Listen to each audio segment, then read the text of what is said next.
Yeah. Okay. We're good? And now we're live. Okay. Hello, everybody, and welcome back in. Sorry about that. Sorry, guys. So a little mouse found the red X and clicked on it instead of backing out. But we're back. So how you doing, Mike Sampson? And oops, there she goes again. Uh-oh. Think that's my Wi-Fi, too. I'm going to have problems. I always have problems. Don't worry about it. We'll get you through it somehow. What kind of Wi-Fi you got? Wow. Wow. Yeah. Wow cable, I think. I've never heard of that. They're not like what's it called? Not Comcast. The other big one that took over Comcast. Oh, I know who you're talking about. Charter. Something like that. We got Catfish and Dreams that just came in. Dave Garcher. Hello, everybody. So we're waiting for a few more people to come in here, then we'll get on with the good news and stuff like that. Let our secret out. Yeah. You can read chat, can't you? Yeah, I see chat. I can't type Okay. in chat, but I can see chat. That'd be good. Because it's gonna help in the long run if you can read chat from your phone and everything. Right. Right, Catfish? Yeah, there's some good news, and there's two pieces of good news and one piece that's gonna probably set some people back. But it's Hey, Tim. Hey Tim, how you doing? It's going to help the channel get more back to basics and back on track. Hey Big Mike, how you doing? Hey Dave Garcher. Hey, Big Mike. Hey, Dave. He's another good catfisherman. There's a lot of good catfishermen in here. But I know you love fishing anyway, so any questions you have. I got a million questions. I am not by any means an expert fisher. Well, hey, when it comes to catfishing, you're in the right group. Yeah. Because we can help you learn, we can help you grow, we can give you all. Big Mike, I know you catch catfish. I've seen you catch catfish. And the people in here, they can help you, give you tips and tricks and things like that for catching whatever kinds of catfish you have in your area. So even crappie fishing and bluegill fishing, we can help you with that. Yeah, I've never caught crappie. Tons of bluegill. Bluegill are annoying around these parts. They're annoying, but hey, bluegills make perfect bait.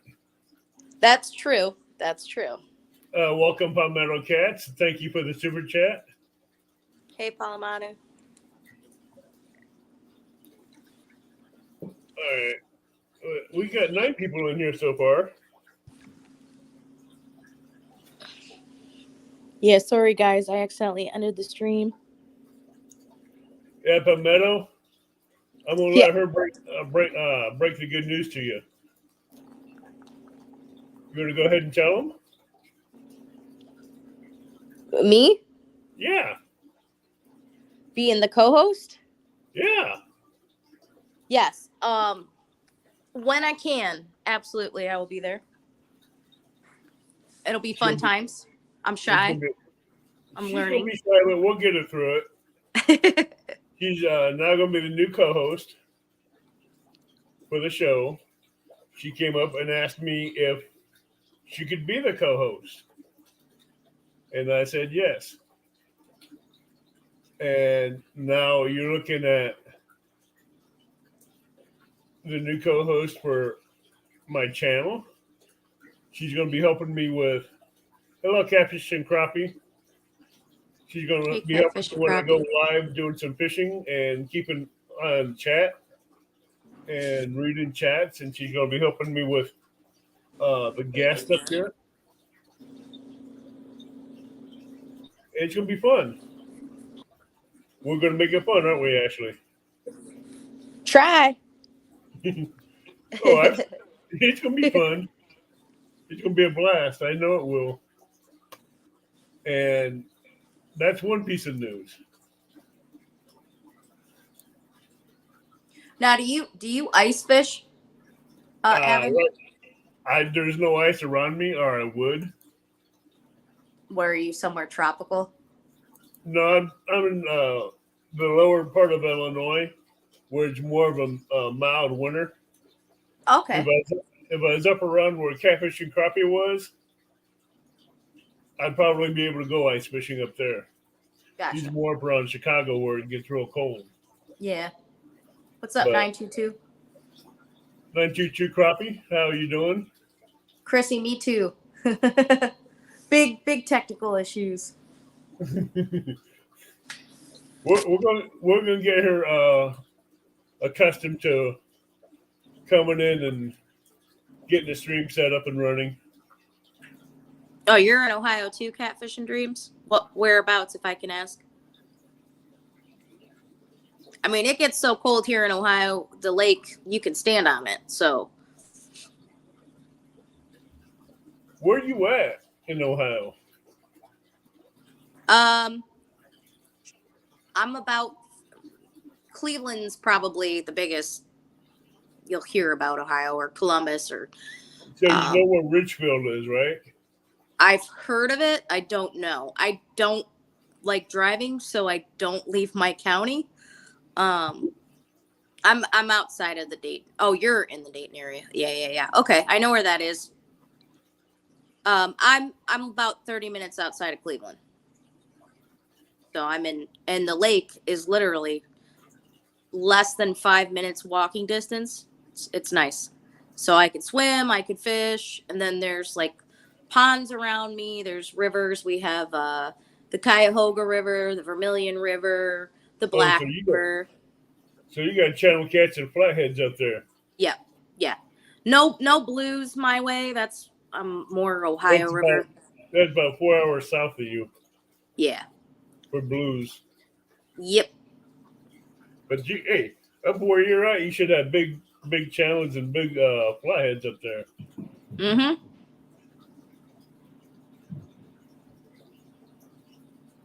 Oh yeah, I know, Squirrel. You're in PA. I have family in PA, so. Catfish and Dream says so. You're close to one of the best channel catfishers. Catfisheries up there. Maybe.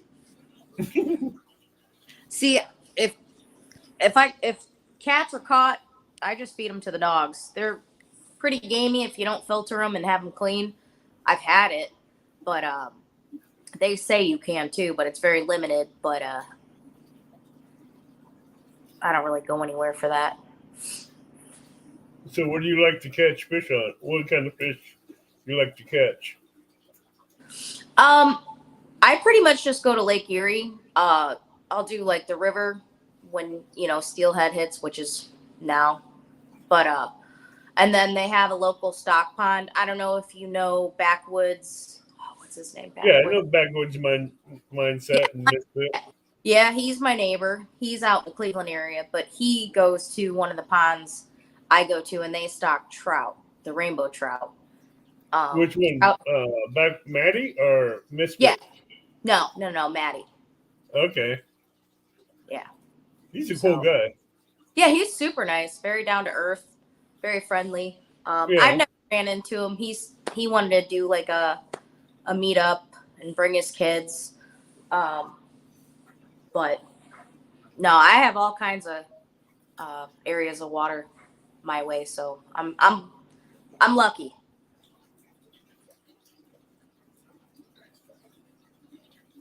Well, we need to get him on here one time as a guest. Oh, I'm sure he would. Palmetto, you did a great job today hosting the River versus River. That was a great tournament you held. But one announcement I want to make is I will not be hosting or having any more tournaments on this channel. And the reason behind it is I've been thinking about it for a long time while I was doing these tournaments. To me, it was taken away from my channel. Yes, I was being able to help smaller channels, but with my work schedule the way it is, I don't get to get out and fish as much as I do. So I decided that I was going to. There's another positive part about it is I'll be bringing back the fishing hangout. In case any of you guys don't know what that is, it's where I could be on the riverbank fishing with whoever wants to pop up on panel with me and be fishing. We can have 8 people on the panel fishing at one time. There's no competition, just people having fun, hanging out, fishing, talking, chatting, and just enjoying each other's company. I had it ran before. I've had some great people up there, like Danny Stone. We had J Dog and Tara. We had Mike's Fishing Home. We had quite a few people up there. We had Alicia Barnett. So I decided that I'm going to bring that back instead of doing tournaments. See, huh? I was just gonna say that's my biggest thing. Like everybody always wants me to go live when I fish, and I just get so wrapped up in fishing that I would ignore the chat. So I just don't go live. That's why it's good to have a co-host or someone to come up and Very true. read chat and talk to you while you're doing it. Because I'm the same way. I can't keep track of chat in the sun because the sun's glaring on the screen and you can hardly read it. Yeah, that too. Yeah. Well, I need a tripod too, but too much. You can get a tripod at Walmart pretty cheap. That's Dave Gardner, it's from both boat and bank. Hey, Big Matt. Hey, Big Matt. Uncle Lou. Yeah, see, it's always when I look away for 2 seconds that something's going on, and then it's too late. We have Goby out here, and I'm telling you, they're little bait snatchers. I mean, literally a split, and your bait's gone. It's gone. Hey, try Moon Eye when you fish in the Mississippi River for bait. Uh-huh. You try to get skipjack. You get these little tiny little baby Moon Eye coming up and snagging your bait right off the hook. Yep. AKY Redneck. Quick little suckers. And I'm going to be doing the fishing hangout every Sunday afternoon or evening. So if anybody's interested, you can. I'll be starting this back up in the spring around April and May. And it's going to be fun again. Goby, you don't want to know.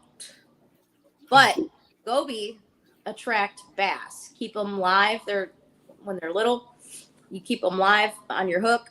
Man, you'll get some small bass, some largemouth bass. They're annoying, is what they are. Hello, Asha. Hello. Hello, Alu. I don't know who that is. Me either, but hi. Someone new. Welcome in. So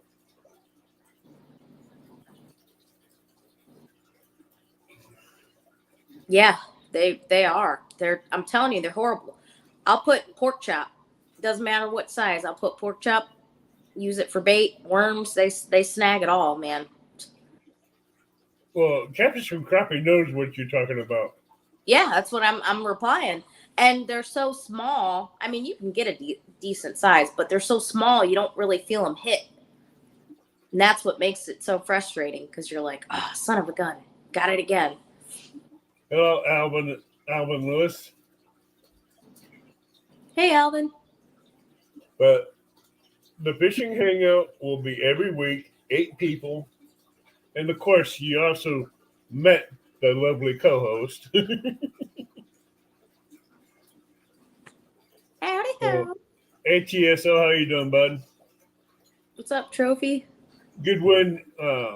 Trophy Seeker Tennessee did good today on their win.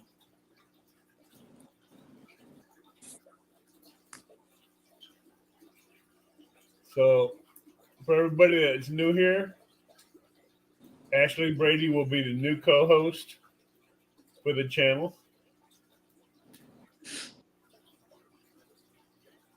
And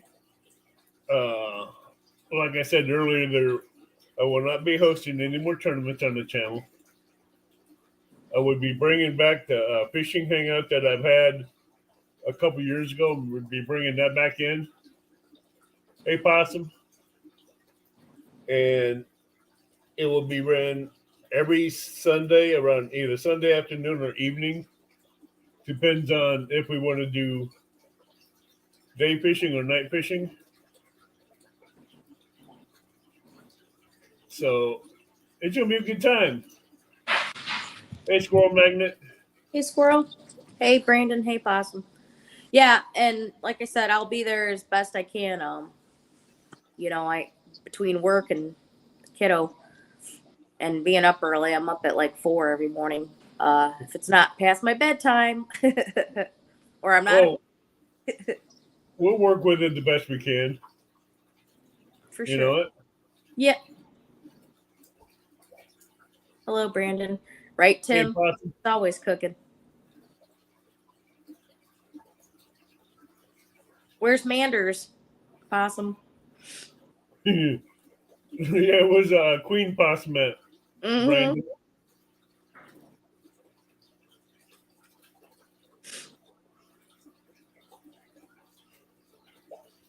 Oh, we got the grasshopper in the house now. Everybody, the 27th of this month, we will have Weed Hopper as a guest up here. So be sure to tune in. And have your questions ready. He's from Oregon and he knows about sturgeons. We'll be able to pick his brains on sturgeons and salmon and whatever fish else he catches. And since he comes in and supports everybody's channel, we're going to put a face to the name and get to know him. I got a question, Avid. What? My daughter's blowing up my phone. If I mute the mic and not end it, but scroll out, can I just hit the YouTube and then come right back? You should be able to come right back, but don't hit that red X. No, I'm not. Okay. 1 second, because I got like 3 messages from her.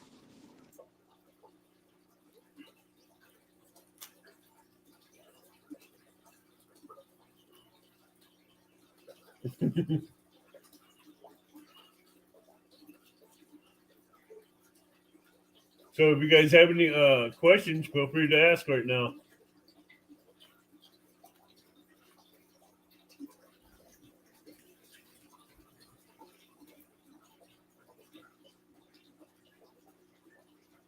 Chris, be nice to him. We're doing to scare him off.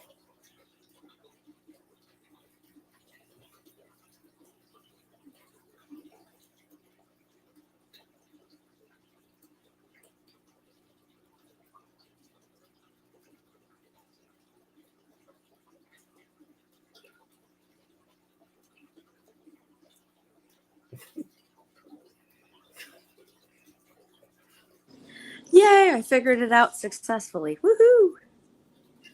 Good. Yay, I figured it out successfully. Woohoo! I forgot. I Uh-oh. guess that's my phone. Okay. You know, I'm keeping track of chat so you can see if any questions pop up. Hey, We Chris. got a channel member, Possum Outdoors, which comes Nice. up green on YouTube. Yeah, I see that. Okay. And there's like a little symbol as well. Uh huh. Yeah, cool. Okay. So anyone that comes up green is a channel member. Gotcha. So we're gonna try. We're gonna be doing shout outs for all the channel members, Okay. and Well, everyone shout out to Possum Outdoors. in blues are mods. They know what to do in chat with troublemakers and stuff like that. So I don't question them if they time someone out or ban them. Okay. See, now I don't see any blue. Are there mods in here currently? Yeah, I have several mods in here. I got Mike Sampson, Indiana Chris. Yeah, see, now that doesn't come up on my end. No, you'd have to have a second device to see them. Okay. Okay. Like Catfish and Crappie, Uncle Lou, are all mods. Trophy Seeker's a mod. Possum Outdoors, I believe, is also a mod. There's Manders. Hey, Manders. Hey, Amanda. Weed Hopper is not a mod. He's a grasshopper waiting to be put on a hook. Mike Sampson's a mod. Queen Possum is a mod. Gotcha. Now, if I were on a PC, would I be able to see all that? Or would I Yes. still need a second device? Yeah, on the PC, you'd be able to see that. Okay. Too much for me. Yeah, I hear that, Chris. That's why I was late. Love you too, Queen Possum. Yep, love you too, Manders. Make sure you keep his butt in check. So I guess you're going to keep me in check here too. Or try to.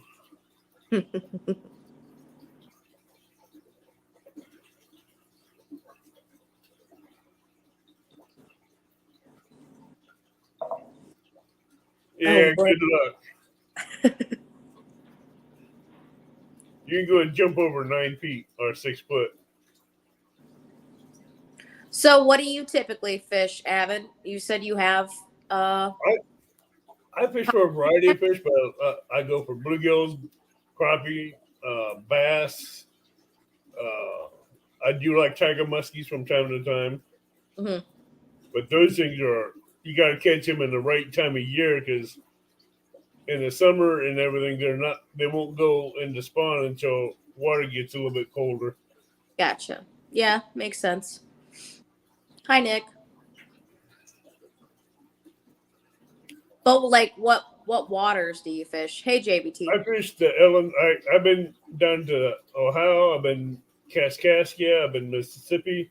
Been to the Illinois. Okay, you get around.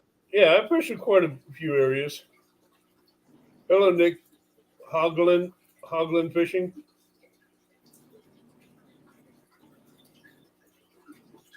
Now, I did a little bit of fishing in PA. That's about the extent I've done. I went down to Altoona, and I was with some friends, and they had a boat, and we went out, and that was cool. But my bucket list is like pike, sturgeon, gar. You know, it'd Gar, be, I catch them here all the time. be cool. Some stingray, some swordfish. That would be awesome. I mean, it'd even be cool to do some gator. I hear gator is delicious. I can go to a fish market over in St. Louis Mm-hmm. and get a gator tail by the pound if I want. Nice. They have a few places around here. I was gonna try it the one time, but it was cash only. It was at a little like festival. and they Yeah. did bison and gator. The It looked festivals, I don't trust them too much. no, it was a put together little stand. They're like a restaurant, but they traveled to this little fair thing. So Oh, okay. yeah, no, they're a reputable source. And somebody told me there's a guy that shops at my work. He actually cleans fish down the road at Erie. Oh, it's called Erie something, Erie Boat Launch or something like that. But Okay.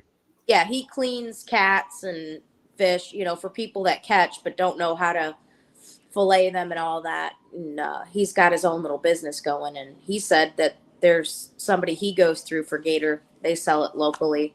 Obviously, it's imported. We don't have gators around here unless people are releasing them into Lake Erie, which I wouldn't put it past them. But Yeah. yeah, You did have a great show with John Parker, even though he can't fish with a lick. yeah, he was on a jitterbug phone, his tablet.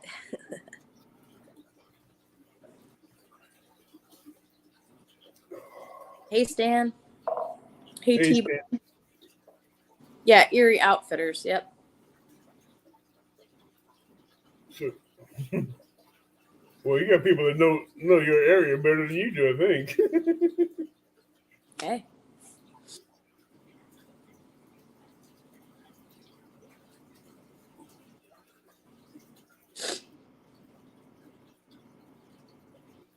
It's Chris, okay, Chris. I miss a few too, so and I'm the host. I'm trying to keep an eye on all the ones that come in.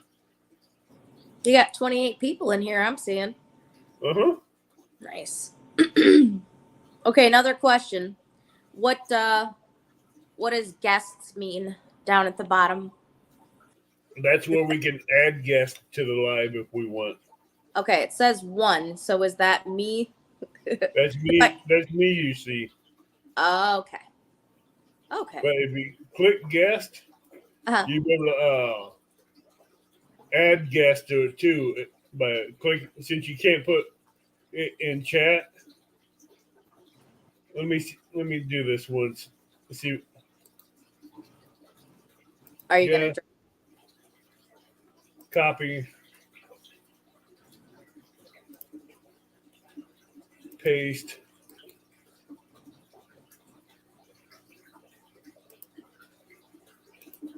Oh, what kind of puppy? Oh. Now they can click that and then come up. Yep. We can add them when they pop up. But if Okay. we don't know them and they don't have a camera on, Mm-hmm. we won't add them until we see their face on video. Yeah, Or we know them. I've heard stories.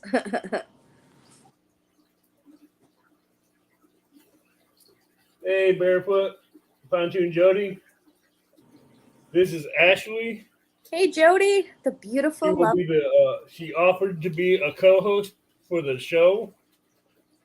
So, Mike's Fishing Home, member of 10 months. This is Ashley. She'll be the new co-host for the show. Border Collie, purebred Border Collie. I've seen the picture of it already. Aw. That's a sweet looking dog. They're awesome dogs. So smart. And Collie. like I was saying earlier, I will not be hosting any more tournaments on the show. I will be bringing back the fishing hangout where I can be fishing on the bank and have 8 people with me just fishing there, hanging out, having fun, and have Ashley there to help us chat. Hey, Mike. Hey, Rick. Hey, Mike. Hi, retired Rick. Hey, Joe.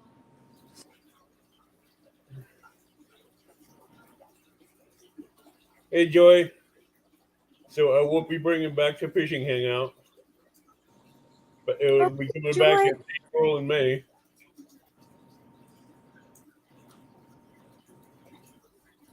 Why am I missing Joy? I had to scroll up. She snuck Oh, in. Joe. I see That's Joe, Joe. but I don't see Joy. She's up there. I didn't see her either. Oh, there she is. Mm-hmm. And I will be planning a meet and greet for next year.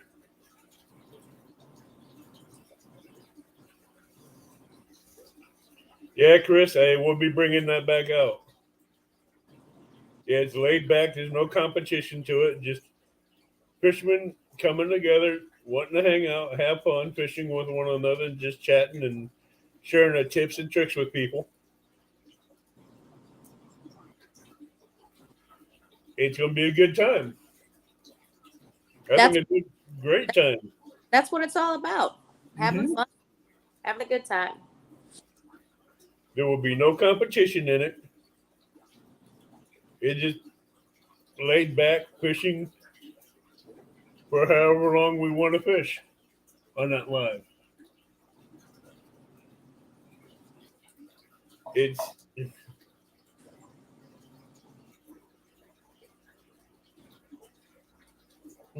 what I want to get back into doing because I enjoyed it. I loved it. I was able to go fishing every week, and I want to get back into it. I want to get back into what I love doing. And yes, I will still be doing lives with guests.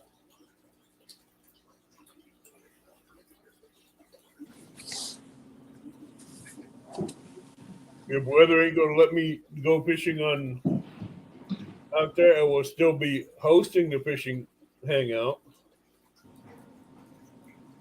Hey, Maybe- Abbott, I'll be right back. My dogs are getting into a little All right. quarrel.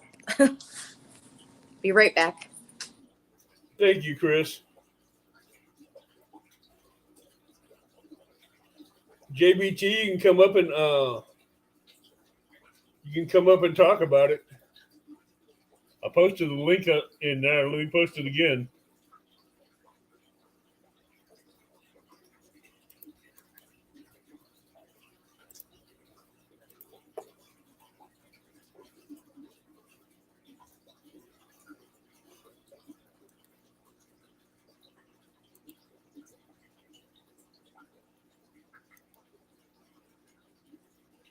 Yeah, JBT, if you would, you can come up and talk about it.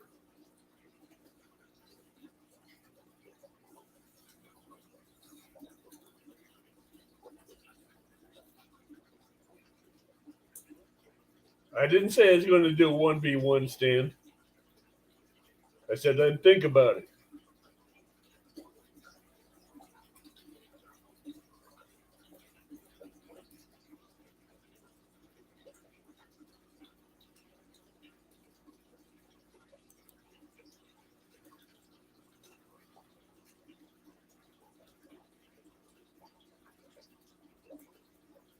I want to get my channel back in order before I do anything else.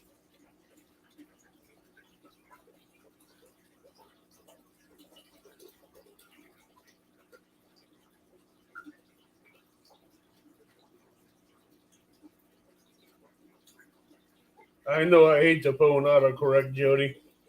It's a pain in the butt.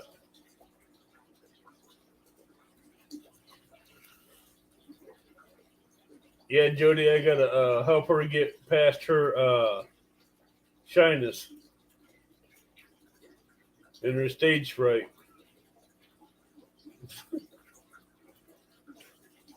But she'll be doing good.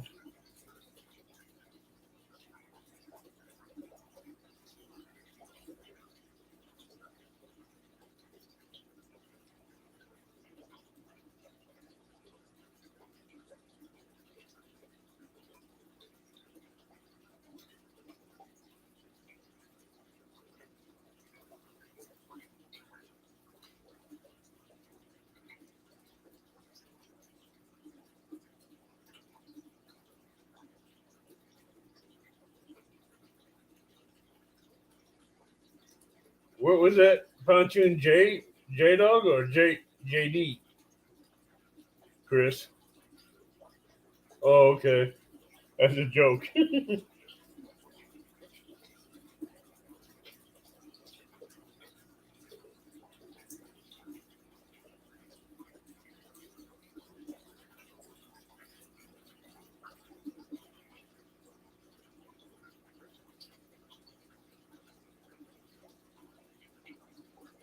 So, does anybody have any questions about the new changes or anything?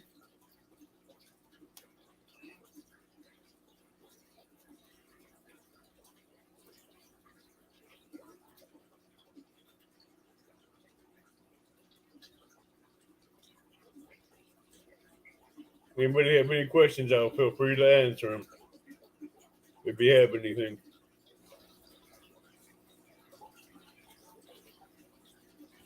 I will still be doing the trash bag challenge.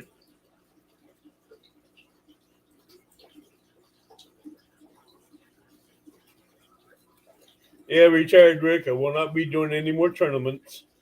I will be doing a fishing hangout every week starting in April, between April and May, where people can come up live fishing on panel and be fishing and just hanging out, talking, having fun. No competition. If you have any questions, you can retired Rick. You can ask Mike's Fishing Home about it. Well, JBT, I will not be holding any more tournaments on my channel.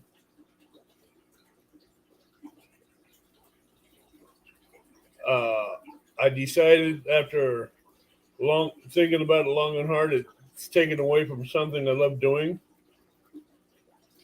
So I decided not to hold any more any kind of tournaments. I'm going to just start doing the fishing hangout every week. It'd be one day a week. It could be Sunday afternoon or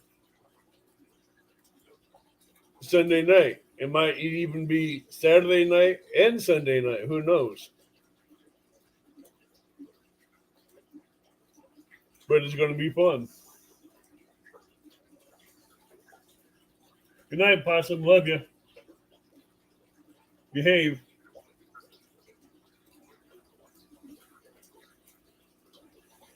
So anybody that loves fishing and just wants to hang out and fish is more than welcome to join.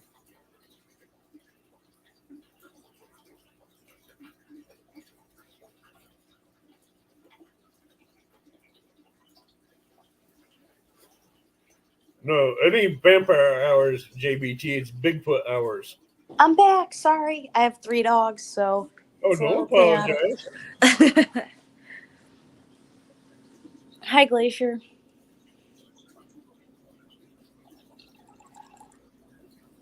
But it's gonna be a fun time. Someone to help keep it lively, fun, entertaining. Ow, ow, ow. Glacier caught some king salmon, I read. Thank you, Oh, Brandon. really? Yeah, that's what he was saying. He, she. Don't know.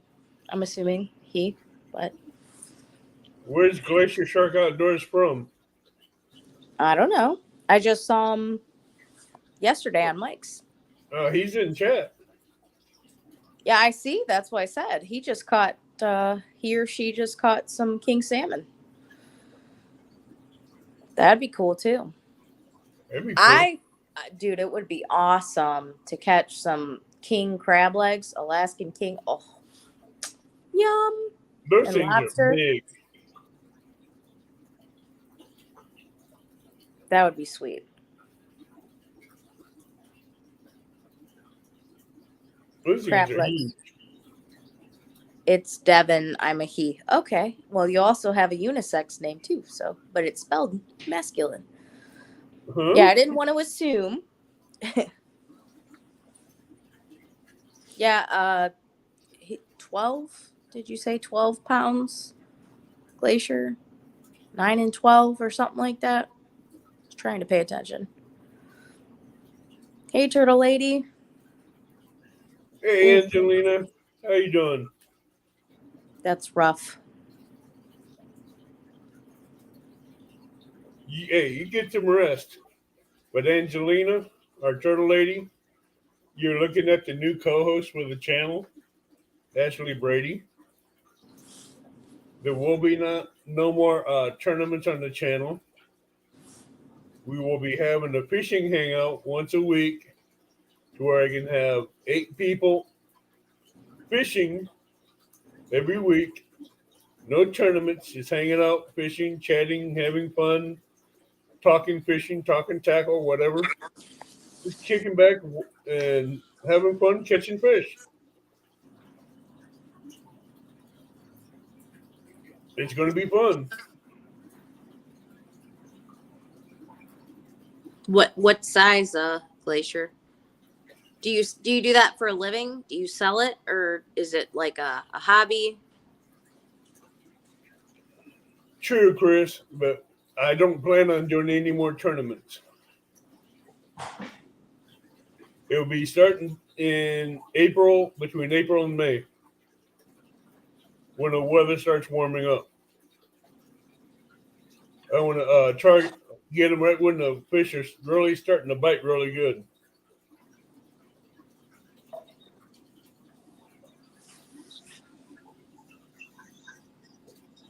Oh, okay, cool. I'm still trying to figure. Hey, still trying to figure out where he's from. Yeah, where are you from, Glacier Shark? That's nice. That'd be a sweet gig. Hey, Billy.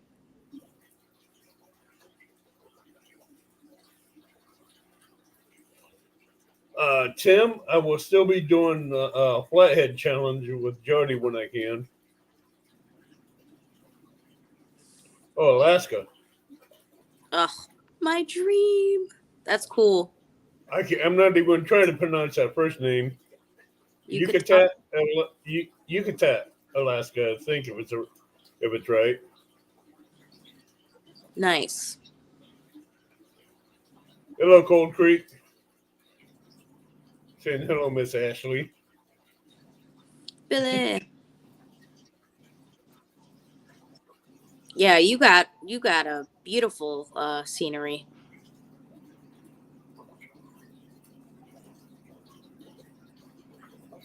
Turtle Lady, I love your turtle videos too, by the way.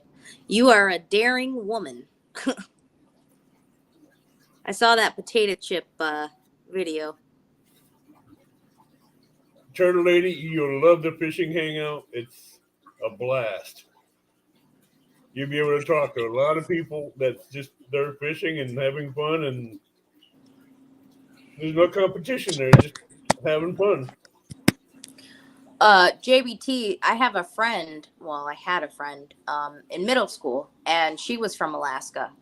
And she used to walk to school in the winter. It'd be like 32 degrees out with a t-shirt. So supposedly you adjust when it's that cold.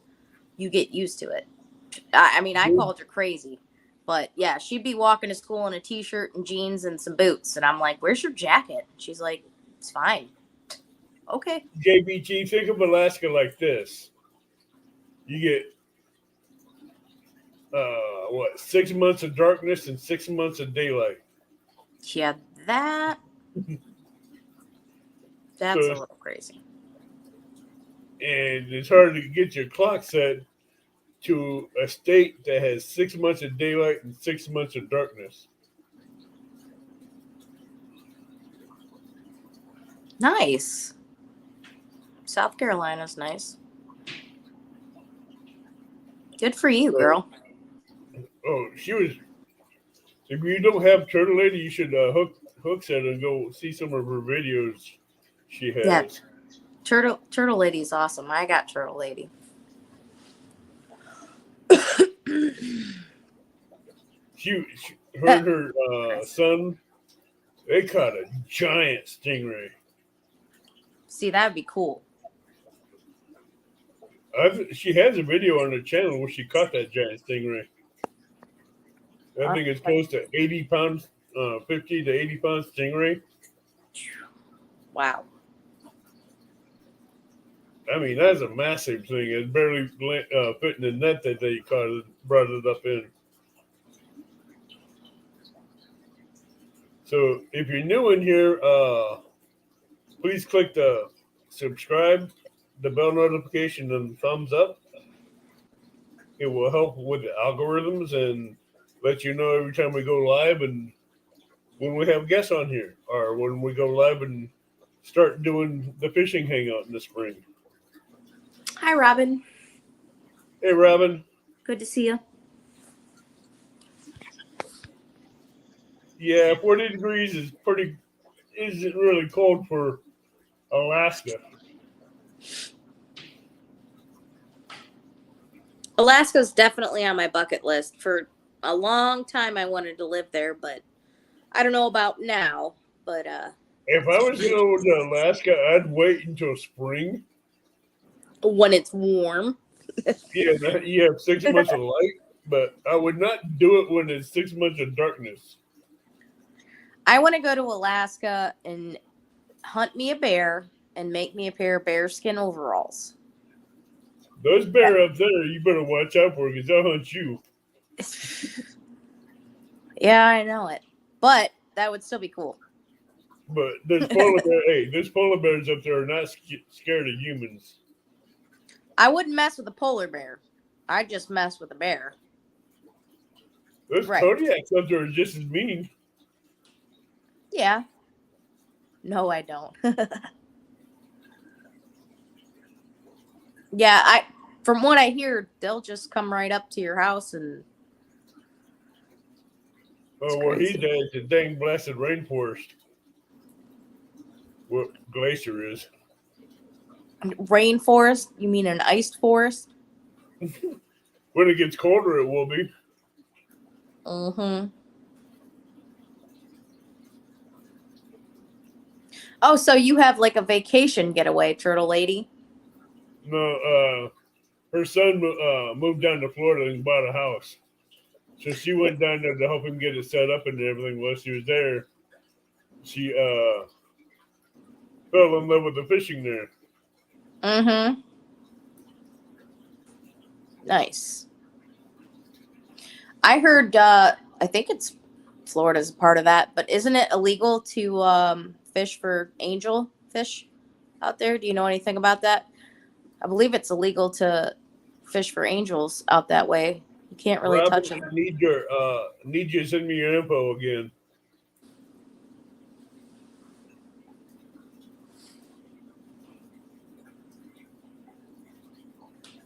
Oh, by the way, where'd it go?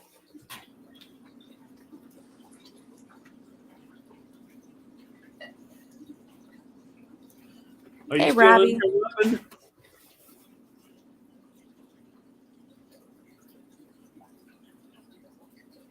You're everywhere today, Robbie. Will do. I'll get in touch with you when we get more people going. Yeah, I know you see an angel. She's right next to me. Got the horns. What are you talking about? Robin, I don't know if you recognize this.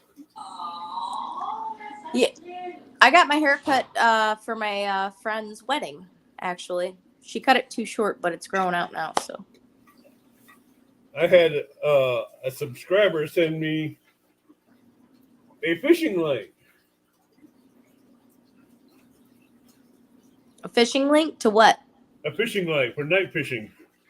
Oh, a light. Oh, okay. And Okay. Robin C is the one that sent it to me. Nice. The one in chat right now? Yes. Aw, Robin is cool. She's cool. Robin, I'm so glad you went live and you shared information about your channel. You are one cool chick. Robin, if you want to come up and talk, I posted the link on top of chat so you can pop up there if you want. You definitely made an impression on me. And don't worry, girl. You'll retire soon enough and get what you want. Turtle Lady says she has the same light. She uses it. It's a great light. I think it's around what 950 to 10,000 lumen. That's cool. But like someone told me in chat and Messenger when she turned it on, she made the mistake and looked into it. Oh, geez. No. Blinded by the light. Don't do that. My Yeah. email is in my About Me page. Retired Rick.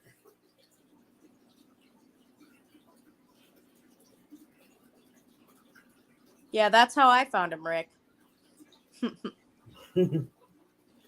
It's a nice light by what I've seen so far.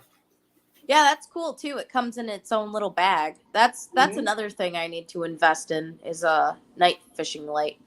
One of the places I fish, it's all lit up, so that's really nice, but it's a really small pier. And then the one, it's called the Mile Long Pier because it's a mile long. Which is, Um, that's it's the not light, lit up. Wow, that's teeny tiny. Oh my gosh.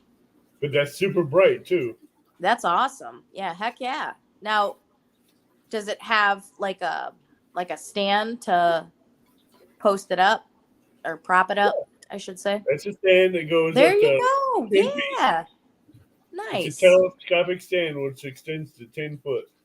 Oh, Chris posted it. Thanks, Chris. He And posted your email address. there's the base to it. Cool. This is a stake that screws into the bottom. Like an extension. And it's just Hi, pops in Sharina. like that. And you just to fasten the light right here, then extend it up. Nice. With It's like this a flip flat screen TV. Yeah. A very bright flat screen TV. Yeah. Yeah.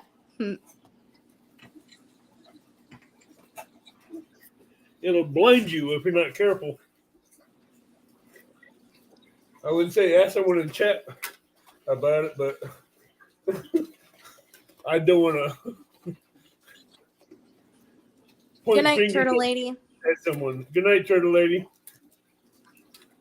Hey, James. Hey, James. But if anyone wants to come up and talk with us a little while, and post the link in top of chat. Yeah, don't be a stranger, guys. But You surprised me. I thought I was doing like a little test run. Then I was like, oh no, I'm getting nervous. But hey, Swat what better way? monsters. What better way to get over your nervousness and shyness with a live? Exactly. I said, if we're going to get you over it, just go ahead and do it the right way. Ask Jody when she first come in here. When she was the first guest, she was shy, Mm-hmm. and I helped her get past her shyness and stuff, and she became a co-host for a little while. Then Nice. she moved on to doing her Flathead challenge, and she took off. Yeah, I definitely don't see Jody being shy at all. She's awesome. She's a real one. Robin, how many dogs do you have? Thank you, Chris. And No, I'm not at work. I'm at home. Sharina, it's bedtime too. How am I broke, Indiana Chris? Avid, he said, Avid, you broke in many. Oh. Mm-hmm. Oh, I broke in a lot of people. 6. What do you have? I have 3, and then I have 2 cats. Serena, you know you're an OG here. I have a lot of OGs in here. Yeah, Sharina's another real one too, for sure. Yeah. I had Sharina and Thomas. They were an amazing pair when I had them on here as guests. and I've had a lot of amazing people. Would you believe that I've had Palmetto Cats as a guest? And he's a super big channel right now. I know. I've noticed. Yeah. If you go back and look through my lives, you see where I had him as a guest. I've had muskrat, catfish, and crappie. God, there's a lot of people I had as guests on here. James. Robin, that's cool. You got big dogs. I have 2 big dogs and 1 little one. And trust me, if I could have a farm, I would. We've already had that talk though. But yeah. Serena and JBT, if you guys want to come up and talk about your tournament, feel free to come on up. I got the link posted in chat. If you need the link again, I can post it. Yes, Serena. You did hear that. And she offered to be my co-host, Serena.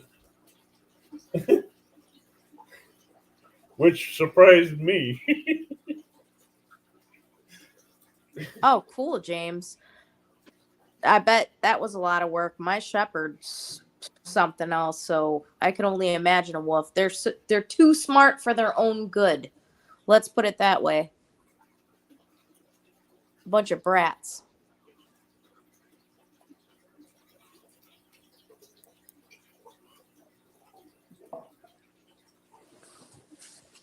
I was thinking about my female shepherd, she's AKC registered and I don't have her fixed. So I was thinking about breeding her, but I thought about breeding fox or like a timber wolf, like a hybrid mix, like a shepherd.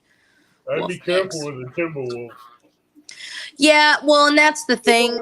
I didn't. With a small dog, they can hurt them more than they can help them. Yeah, see, but I have nice chemistry with my animals. I mean, I had rats. Hurt them mentally. I'm just saying, mating wise. If you understand what I'm saying. Like when they're in season, you have to watch out for the rest. Yeah, well, see, I would separate, and I have an outdoor setting, but I'm skeptical, not on my behalf, but on other people's, because they look at a breed for the beauty and they don't know the work behind it. So they're not educated to say, oh, okay, this is actually, this is a German shepherd. It's a German dog and it was bred to breed sheep, so like collies. I mean, people have, unless you have the time and the effort and the property, I would just feel bad breeding and giving it to somebody that just thought, oh, hey, this dog is beautiful. That's my whole point. Now, labs. You had 4 shepherds? Jeez Louise. Yeah, shepherds are wonderful. I've had 2 shepherds my entire life, and wonderful animals, very intelligent. But the only thing is, if you crossbreed a dog with a wolf, you're going to have to check about getting into permits. Yep, that too. Yep. And you have to keep them permits up every so often, because if you don't, the dog pound can come in and kill those dogs without question. We don't have that around here, to be honest. We actually had a injured coyote on our property, and I called the warden, and basically they told me to deal with it. And they said there was nothing they could do. So we actually don't have like a game warden around us. Thank you, Chris. Yeah, thanks, Chris. You rock. Her out. That's where I like Chris. I don't have to. He knows what to do. Like a lot of my mods do. Oh, Chris rocks. I've been with Chris since I've been active on YouTube. It's been maybe 2 years. Chris has been with me as a mod for, I almost say 3 years. Zombo. When did you start YouTube? I've been doing lives for about almost 5 years now, 4 or 5 years. Okay.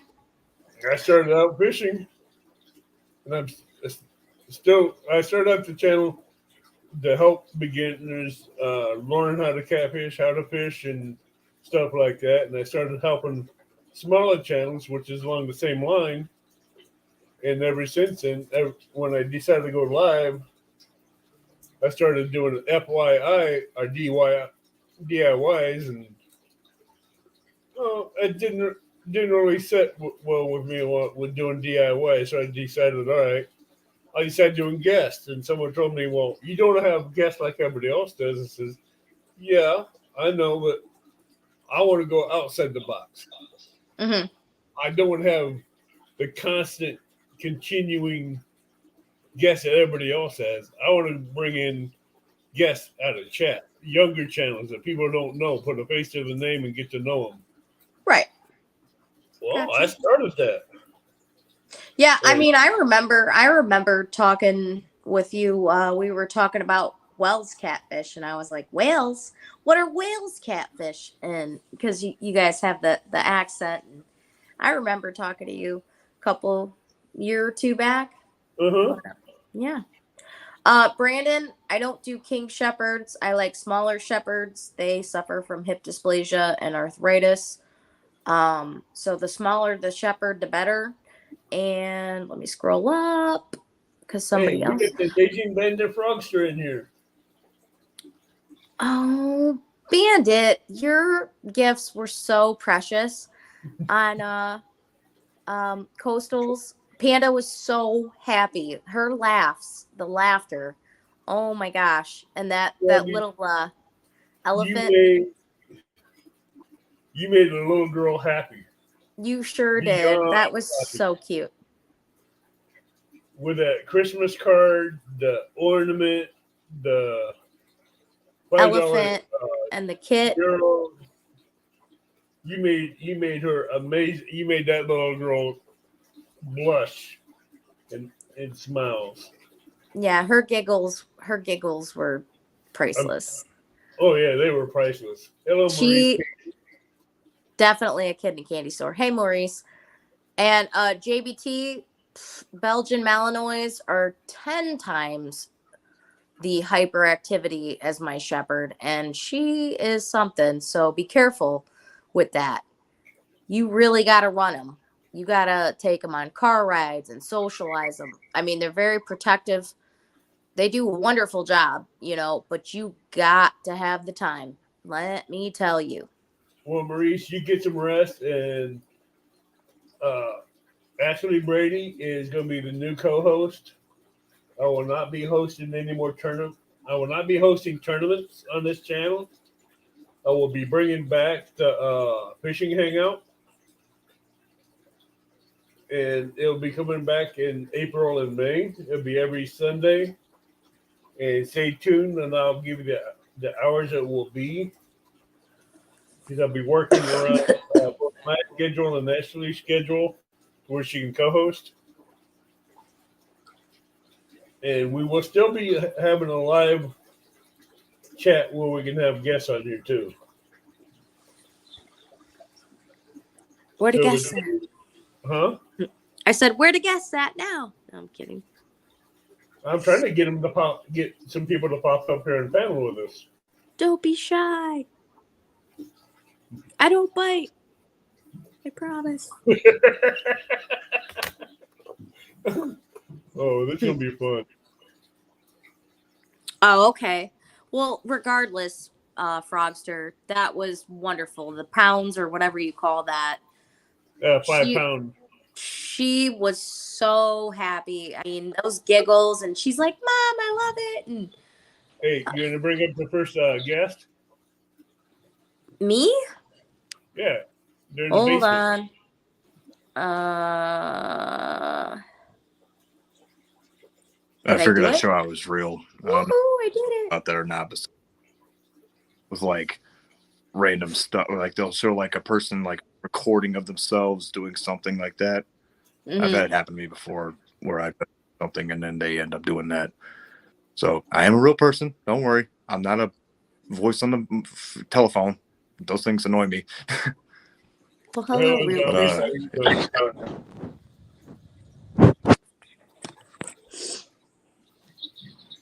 Yeah, I might be cutting out a lot on my end, hearing you guys a lot because of the connection that I have, because I'm out in the middle of a barn right now.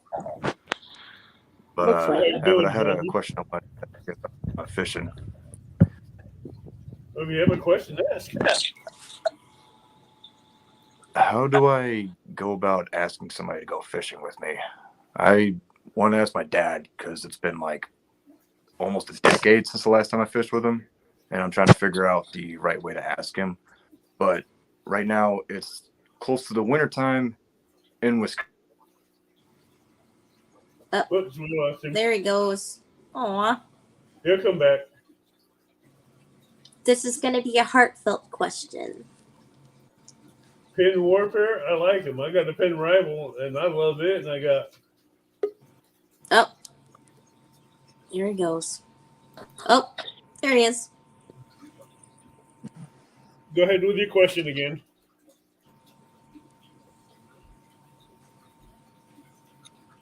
Can you hear me? Hello? Yeah, kind of. Okay, let me ask you this.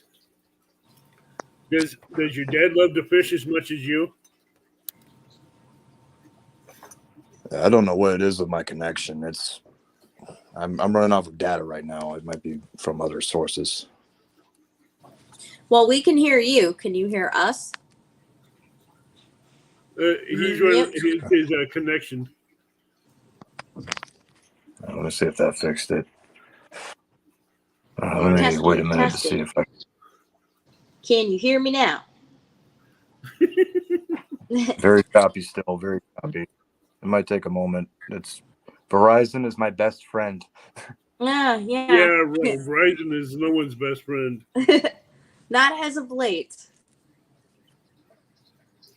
Verizon is literally chopping you guys' voices into onions right now. I'm just trying to see if me keeping stationary will make it so that I can hear you clearly. Okay. How much does your dad love to fish? Oh, I can show you. That's Please how often. do. Oh, geez. And that's how often. Aw, How often does he like to fish? that was it, He hasn't Evan. been having to really do it much because he's been busy with work and sleep, just like I have. And it's just been a continuous vicious cycle of making money, sleeping, making money, sleeping, yada, yada, yada, so on and so on. So It's been like next to impossible for me to have any time with him. Yeah. how often do you guys sit down and have coffee and talk? Hi, crazy. If I need you to repeat something, if anything, can you type it to me in the private chat? It's been chopping a lot because of my signal. I'm sorry. I live out in the booties. Hold on a minute.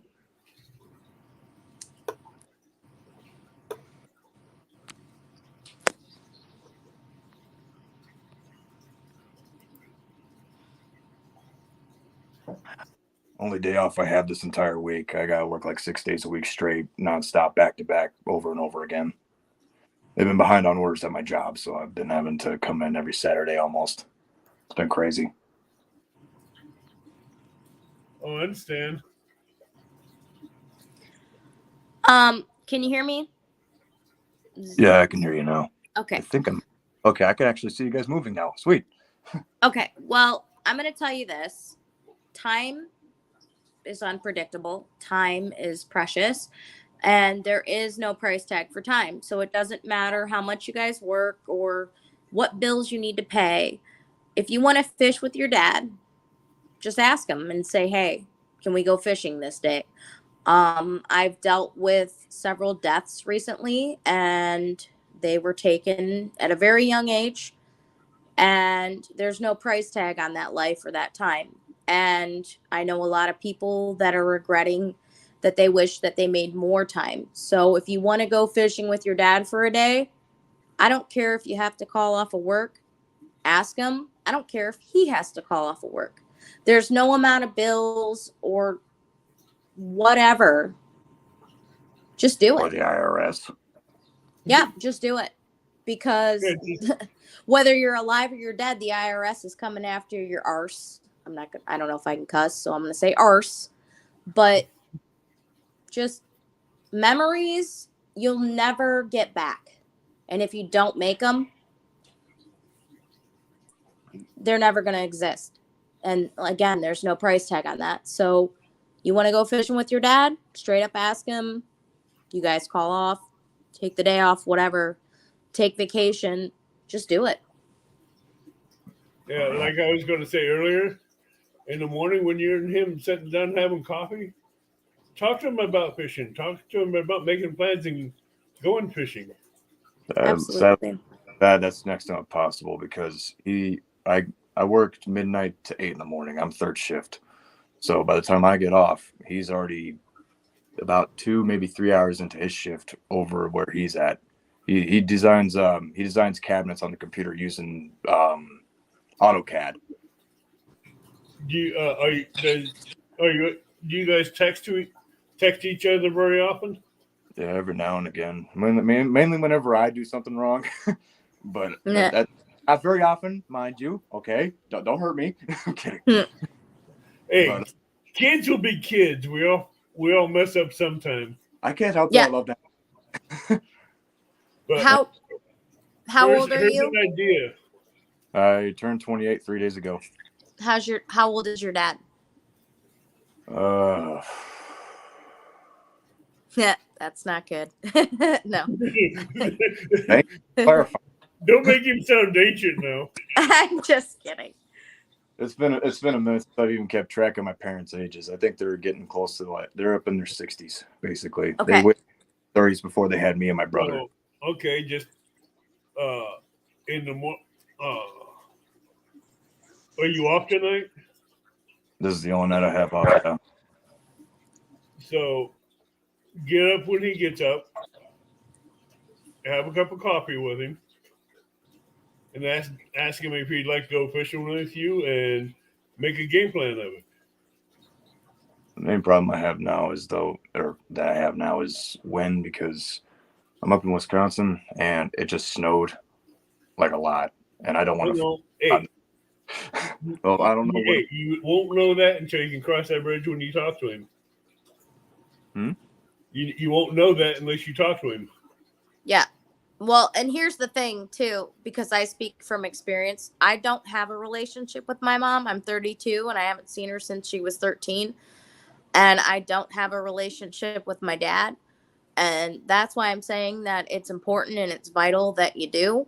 And it doesn't matter if you guys work or whatever. If one of you has to call off or whatever, make the plans, because you're not going to get those memories back. And people like me wish they had those memories to make, but I'm not dwelling on it, but it's unfortunate that I never got those. So I want to say sorry for interrupting. no, you're fine. My condolences. No, you're not interrupting. Thank you. No. This is what we're here. We're here to help. Yep. Don't ever be afraid. Don't hesitate. That's the main thing. Don't hesitate, because no amount of money will pay for those memories. There's no price. Money can't buy happiness. Money can't buy memories. Money can't make memories. Yep. Just make them. Screw it. Just do it.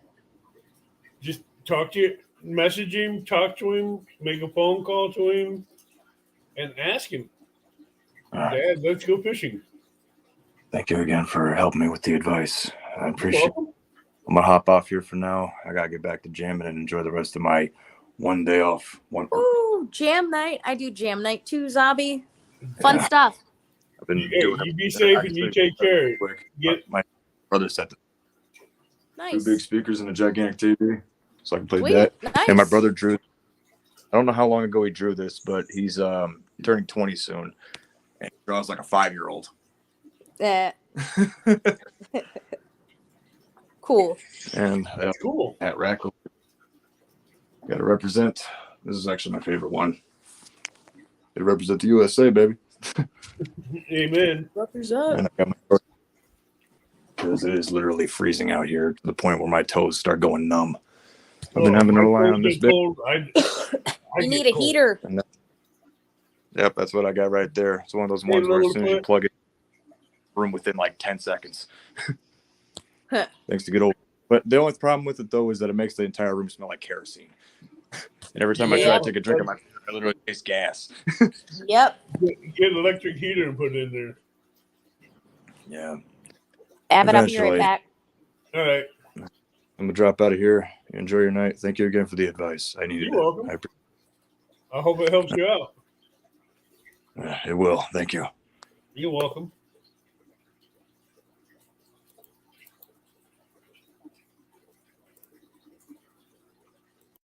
Want to be outdoors? Ashley Brady will be the new co-host, and I will not be hosting tournaments on my channel anymore. I would be bringing back the fishing hangout. I'll be coming back in between April and May. It will be every week, and I will be opening up the panel for 8 people to be up there fishing with me. Hey, Brian B., how you doing, bud? You got some awesome tournaments.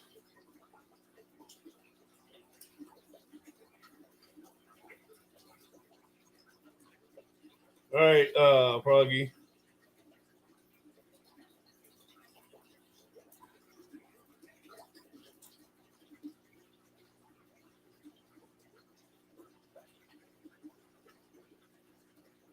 All right, Littlefoot, you get a good night's sleep.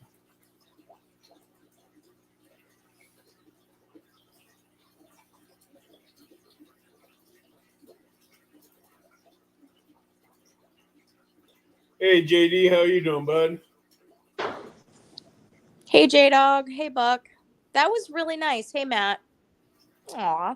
Hey, that's the first time I was able to help someone with some advice. Right? That made me feel good. I hope he takes it. Hey, Brian. Well, he said thanks. It helps. Yeah, I heard him. Aw. J-Dog, That's I will tough. be bringing back the fishing hangout. Instead of doing tournaments, I will be doing the fishing hangout instead. Thanks, Chris. See? You are natural at it. Aw. Well, that one kind of hit home, so. Yeah, it did me too, so. Aw.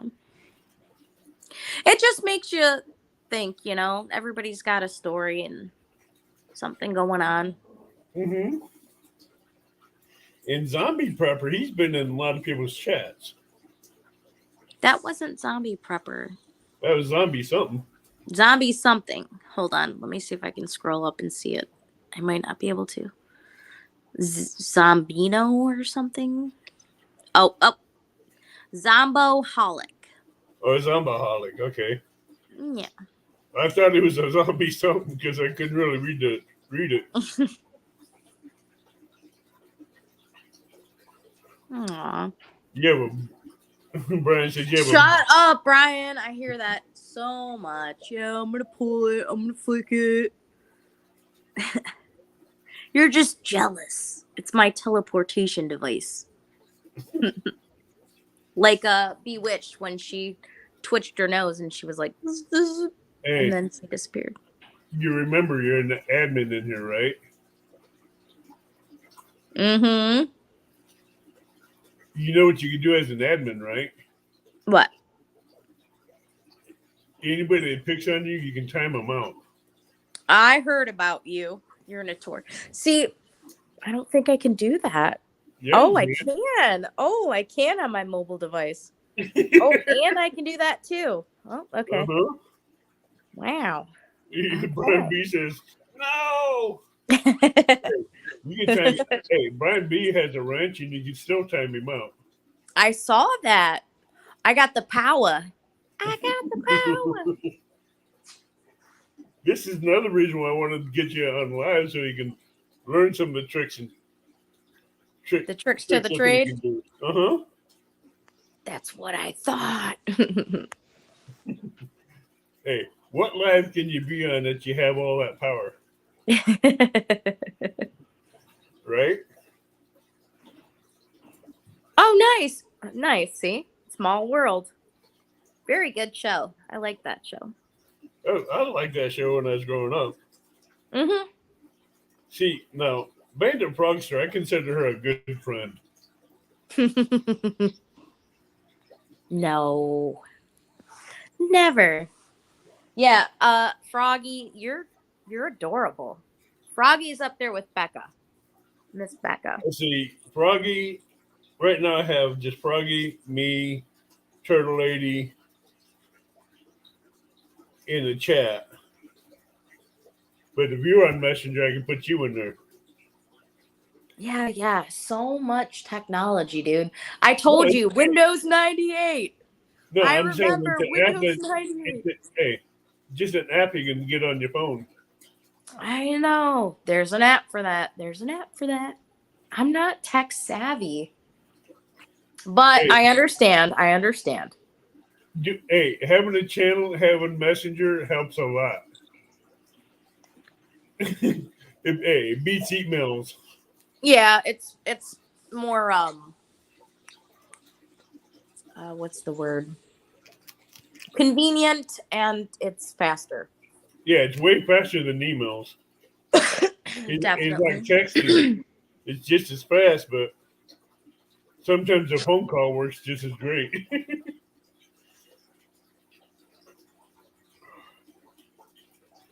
Froggy has some great stickers. I don't know if he got any yet. Where'd you go, Ashley? Peekaboo. Oh, okay. Jay, why are you here if I don't like you, huh? And I'm so mean to you. Why are you here? Do you have any Froggy stickers? Me? Yeah. No. But it's okay. I can Froggy. send you, hey, I got some extras. I'll send you a couple. Okay. That'd be cool. Yeah, my friend Vicky sent me stickers, and my friend Jeffrey has sent me stickers. I'm not on the sticker train. Nobody likes me. Well, I'm going to send you a couple of my stickers and a couple of hers too. So Cool. get your sticker collection started. Yeah, I'll get my sticker board. I'll join the sticker train. Brian, if I had your information, you'd get one, but you never messaged me your information. Yeah, Yep, Brian. messenger.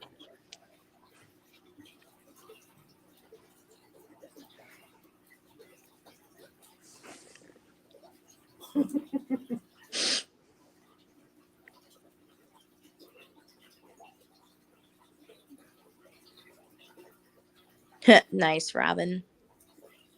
Hey, Tiger Hi. Musty in New Mexico. How you doing, bud? Hi, Tiger. Now, Froggy, she's a mod in here too. So Yeah, see again, I can't see that. no, I'm just giving you a hint so you have an idea who's mods and who isn't. Yeah, So, well, when you have 50 mods, how am I supposed to keep up? no, I'm just saying, like, if you need help and Brian B or someone like that's in here or Indiana Chris is in here, you got backup. I'm like when I'm fishing on live, Gotcha. you have an idea of who mods are, but you'll get to know them as we go along more. So basically, I'm gonna have to stream from a PC to. You can do it off your phone for now until you get the laptop fixed. Right. So they'll just take care of it. Now I can take care of that though too from my device. Uh-huh. Okay. If That's you have what I thought. mainly if you're taking care of chat and you Mhm. know you got mods in here, Mhm. they'll take care of the problems. Okay. I'm just letting you know the mods I have in here will take care of the problems. They won't play games if they see something. They may give them a warning if they're spamming, but after the first warning, they're gone. Okay. Turn your phone sideways. Why? 'Cause I don't it gives trust a- you, Brian. No, it gives a better view. Instead of the portrait view, it gives you a landscape. Basically, you got like turning the phone like that. There you go. Hello.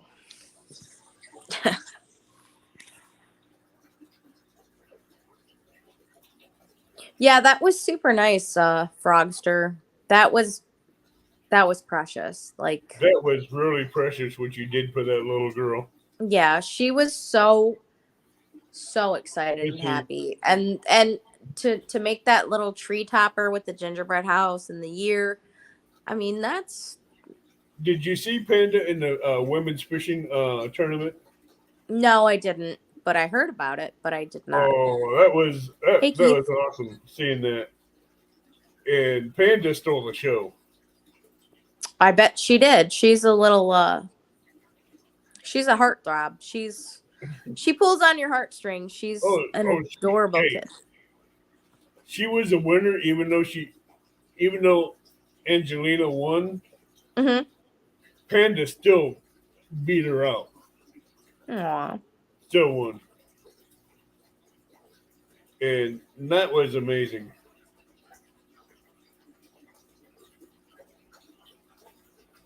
That was amazing. I hope she doesn't grow out of that. I don't Kids. think she will. Well, good. I think Panda be more like her mom, soft, gentle, and sweet, and just a tad bit silly and goofy. Don't Night mean that in a crazy. bad way. I'm just saying that in more of a happy, fun way. But it's gonna be a blast. Yeah. Oops. It's gonna be Uh-oh. fun watching that little girl grow up. Hey, crazy hillbilly. Hey, Keith Dot.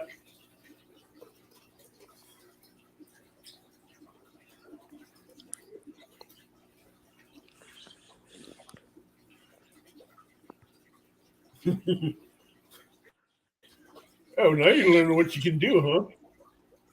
She sure did. Froggy. She sure did. Good kid. Very polite.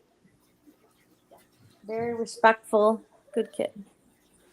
I didn't say anything about backlash being boring, kids. I just said backlash is backlash. He can backlash and he really puts his hands on. He'll be the first one to admit it.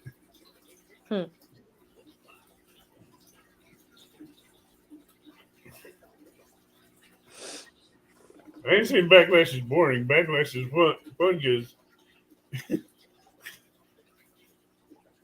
he'll load the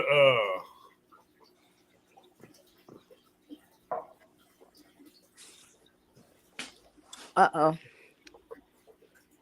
we got Oh. Glacier Shark coming up here. I'm going to do it. You did it. What's up, Glacier? Oh, hey, Ashley. Hello. Hello, Glacier. Good evening. How you you got doing? a lab there. Doing good. Thought I'd just come say hi. Wilson, lay down. Lay down. What kind Is of that puppy you got? Looks like a red fox lab. Yeah, it was he's a yellow lab. There he is. Yeah, it looks like my lab. Wilson can be your mascot. There. Good dogs. Oh yeah. Does your dog fish with you? Yeah, sure enough. Yeah, he comes on the boat. Yeah, for sure. They love the water. How old is he? Looks like 7. He's 6, about 7. 8 years old. Okay. Eight. I figured he's about 7 or 8. I wasn't sure. Robin, it's the water theme. Yeah. See, my pup used to look like that. My pup has diabetes now. Robin says Oh, no. glaciers and Ashley room colors are almost identical. Mm-hmm. It's that coastal look. Yeah, that's what I Uh-huh. told. Yeah, that's a good dog right there. You have any more dogs, Glacier, or no? No, this is my one dog here. Okay. He got him a little bump. He's got a little bump on his head. He's growing little Horns? cysts and stuff. Now he's getting older. But what are you gonna do? Yeah. Yeah. Those are good dogs right there. Tim says, glad to meet you, Glacier. Yeah, glad to meet you, Oh Glacier. yeah. It's glad to meet you. Sure, if you guys got any questions for the commercial salmon fishermen, let me have it. I'm just hanging out. I don't know how this stuff really works. I'm pretty new to the StreamYard. I don't know nothing. For commercials, do Mhm. you use cages or do you use like a giant trot line with big buoys at both ends? For salmon. Yeah, I troll. So I got a 26-foot Nordic tug, and I use a hydraulic powered. They call them Gerties. They're big metal reels, and then you just turn the handle and it brings it in. I got a permit to run four lines, so I use heavy wire line and then big 25, or actually I'm using 40s and 50-pound lead weights. So then it's kind of complicated, but it's trolling. Like you troll through the water like you would go sports fishing. But Right. you got four wires, and then the boat. Trying to get this. The boat has two poles that stick out like this, and they Mhm. spread your wires away from the boat. Yeah, like And then you use these big, like like planer boards, but my Right. planer boards are these huge foam boards, so I can fish 4 downriggers.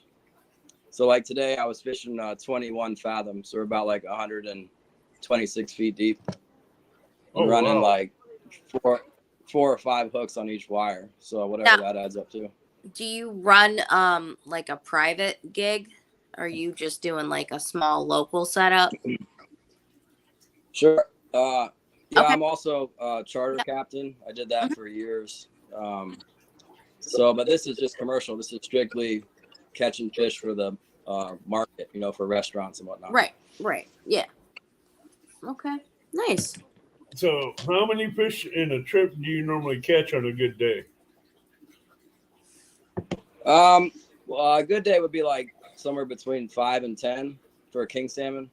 But like Nice. 3 fish is gonna make a living. I got 3 today, 2 yesterday, 5 the day before that. So, not bad.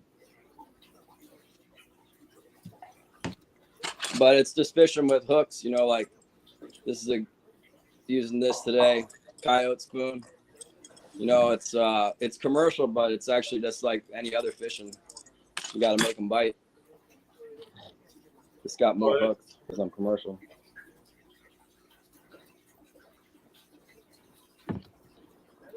Do you catch tuna? Not here, no. No. I have Okay. before. Okay. Now, Yeah, what, tuna. What fish with your permits are you allowed to fish for besides salmon? Oop, we lost him. Uh-oh. He'll be back. That's not me farting. That's my couch, everybody. No, that's his signal. No.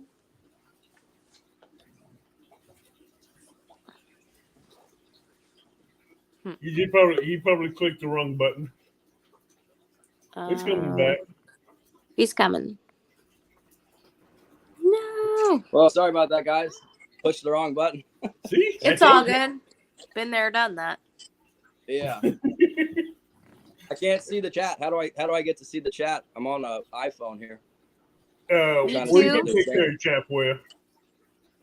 Oh yeah. If All there- right. If there's any questions in chat, we'll ask. Right on. Let's see. No, like I was Yeah, I've lived here for about 14 years. I lived here. I moved here from Virginia. I used to Where live are in you at? Virginia. That's where I got started. I'm in Alaska, Yakutat, Alaska, Southeast Alaska. Okay. Nice. Mike, it's probably something simple as like a chill talk or something. But on your Mike. permit you got, what fish are you allowed to catch besides silver salmon? Okay, so this is what's called the winter king salmon troll fishery in Southeast Alaska. It's only from the border with British Columbia up to Cape Suckling, which is about 60 miles west of my location here. It's only the lower portion of Alaska, the Panhandle, is open for trolling. And there's a lot you could say about it, but you know, king salmon is kind of the stocks aren't doing great, and so it's like political controversy with the environmentalist groups, and sports Right. fishermen are fighting the commercial fishermen. J-Dog. But basically, we have a winter fishery here, so we're allowed to fish in the wintertime commercially. Right. It's been going on for 100 years. It's for king salmon. It's open from October 11th until March 15th. Oh, And wow. the way it works with this fishery, there's no limit. So like the limit is for the fleet. There's a 45,000 fish cap, but there hasn't been very many fish. So like we're not catching the quota. But the point is, it's like if I go out and then I run into some fish and I catch, let's say I get 30 fish, you know, I just made like a lot of money. So it's possible. It's like a viable way to make a living. It's just hard to, nobody Right. wants to be here where I am. You know, it sounds good, but you don't want to live in Yakutat, Alaska. It's Right. isolated. There's no roads in and out of the place, all these factors. But That's yeah, it's king salmon right now. What we're fishing That's for in the kind ocean. of that's kind of what I hear is the overall about Alaska. It's isolated. You don't want to live Yeah. here. There's slim Yeah. pickings. You can do this and that, but here's Alaska. Now, someone in the chat wants to know: do you have a channel and do you do videos or what? Yeah, for real. Right. I was wanting to talk to you guys about that, Avid, because you were saying you like to help people who are starting out. And then like my channel is it's pretty new. I started maybe, I don't even know, like a year ago or whatever, and I just started putting up some videos, and they were really bad. My videos are really bad, but I got a new GoPro and some editing software, and that seemed to help. But I have a dilemma because I like went to the Philippines and then did some cooking stuff, and so now I've got like, I feel like I got a lot of subscribers for the cooking and not the fishing. I don't know if I should have another channel or just if I put another fishing video up. I'm that waiting one for all channel will these do you cooking good. videos. Yeah. But with the people we have in the catfish community, we have people that can do editing, can give you tips on what can help you do better on your videos and stuff like that. And The catfishing community. Yeah, I guess. yeah, I seen that, Robin. J-Dog is bromancing in chat.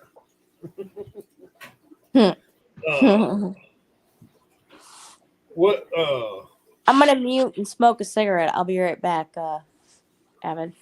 all right. Put your icon up.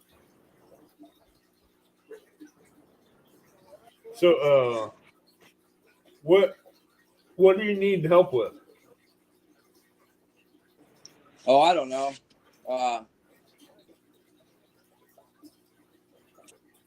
I guess that advice on what do you think I should do with my channel? You think I should split it?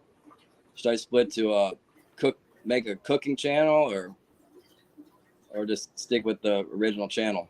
I'd stick with your original channel, and if you want to add cooking to it, you can add cooking to it, like I did. You see, I'm an avid fisherman, but I also have cooking. I do some barbecuing and cooking videos on there as well as doing some DIY videos. I keep mine more of a robust channel, even though I fish for cats, bluegills, shad, crappie, bait fish, and all that. I still add some spice to the channel by adding a little bit of cooking to it. Even though I support a lot of the catfish community, I also support some homesteading communities, some buffalo communities that ranch buffaloes, and cooking videos. also do them. So hey, here's the question, Avid. I have an old, so my original YouTube channel, I got like locked out of my old email account, and so I don't know how I could ever get access back to that. It would be nice if I could bring that in, combine them somehow. Is there any way to do that? You probably have to get a hold of your email provider and request for them to unlock it. You'd have to have all the information about the email to get them to unlock it for you. Yeah, I don't know if that'll ever happen. It was so long ago. I don't have the same phone number or anything. That is a crucial part, having that phone number. But you can call them up and explain to them that you don't have the phone number anymore and that you were the person that created it, and give them the information that you created it with. And they should be able to unlock it for you. It might be worth a try. I don't know. That channel's got some views. I just put up. That was back when I used to fish for tuna and stuff, sports fishing for bluefin, and I did that montage with like the giant, the huge fish. And then I don't even have those pictures anymore, but they're on YouTube and they're popular. And it's like, well, it sure would be nice to tie in all those views to my, my channel I have now. But whatever. Yeah, like Mike's Fishing Home says, he's another good channel. He goes, fishing and cooking go hand in hand, so I wouldn't separate them. I'd keep them both together.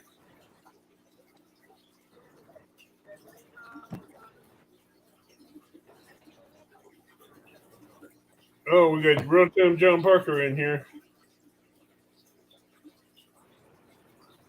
But if you can get that information, get that unlocked, you'll be able to add those videos to this channel or vice versa, or combine them however you can.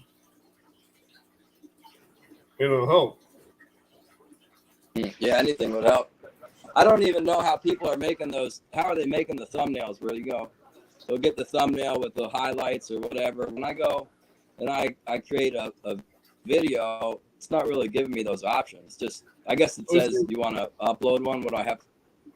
Basically, what a thumbnail kind of studio editing software video is where you have a good catch of fish, like a big fish or something, or two of them, and you can freeze it and get a good crystal clear picture of it. It's basically making a thumbnail right there for a video. You see what I'm saying? Nope. Yeah, but you know what I mean. You see these high view, the popular creators. They'll have like a thumbnail, and it'll have the fish, and then it'll be like a fluorescent outline around the fish or whatever. So right, but it jumps out at you.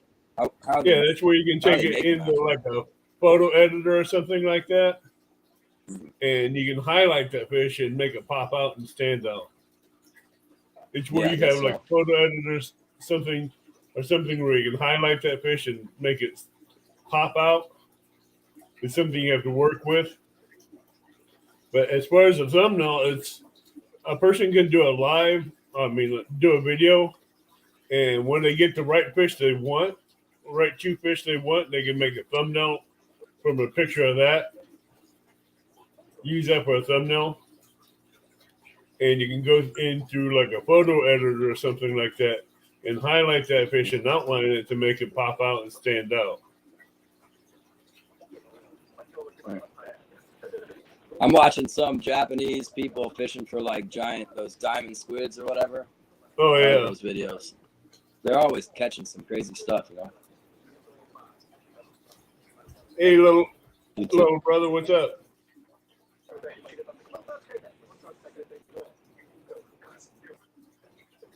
But you do things like that.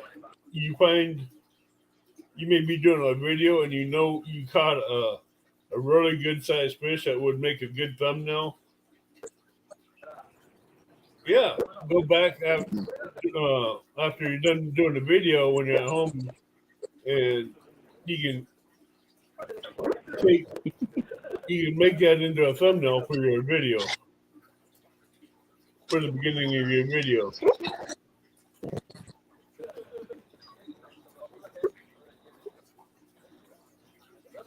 The Right, dog's go ahead. talking in his sleep. Dogs are good at doing that.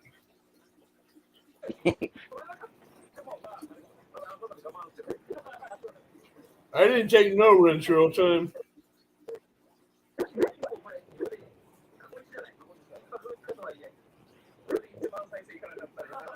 So what do you fish for, Avid? You a catfish fisherman? I do catfish. I do crappie, bass, tiger muskies, walleye. I go for bluegills for bait fish. I use shad, skipjack, mooneye, red horse suckers, Asian carp, silverhead carp, big head carp, all for bait. I use them for What catfish. state are you in? Illinois. Hmm. I was up in Alaska about 20 back in 79 to 82. It's been a while. 79. That's when I was born. I was up in Alaska back in then. That's when fuel was cheap, the cost of living was cheap, and it was fun. Diesel is $6.50 here for diesel. Gasoline is $6.80 at the pump. Back in 79, diesel up there was like $4.50 a gallon, if not less. That's high. No, I think it was either $3 or $4 a gallon back then.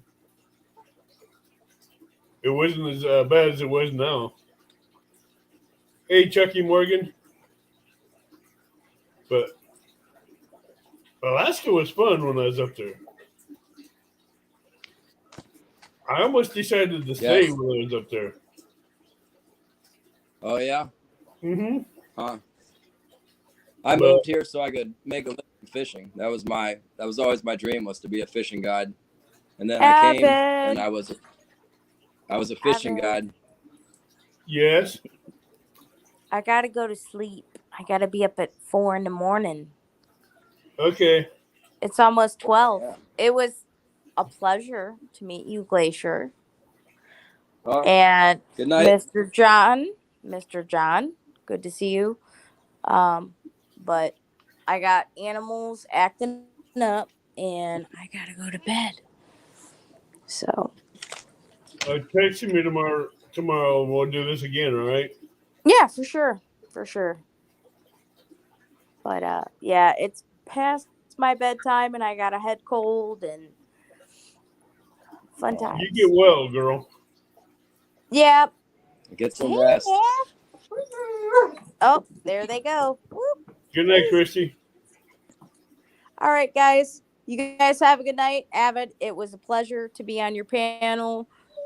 Glacier, Hey, it was nice hey, to meet you. Everybody You're in the the new chat. co-host, so Amanda. Yeah. You remember you're the new co-host. Yes, sir. All right. So I this- gotta go to sleep. this will be a repeat. How do I end this though? Because I don't wanna. Don't hit the red X, just back yourself out. Okay. All right. Just remove yourself Okay. without hitting that. There you go.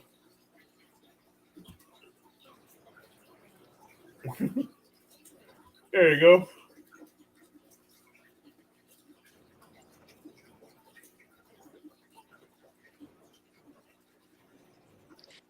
You gonna do some ice fishing, Avid?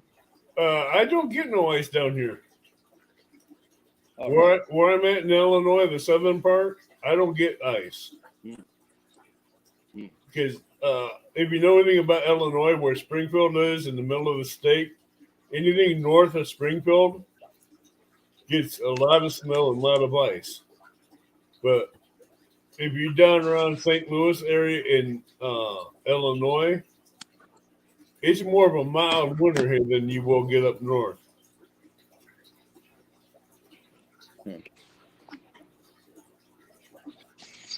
And it's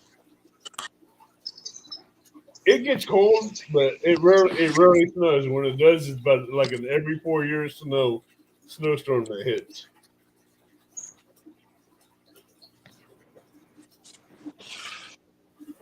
Well, you get some Making rest some and sleep, adjustments here. Froggy.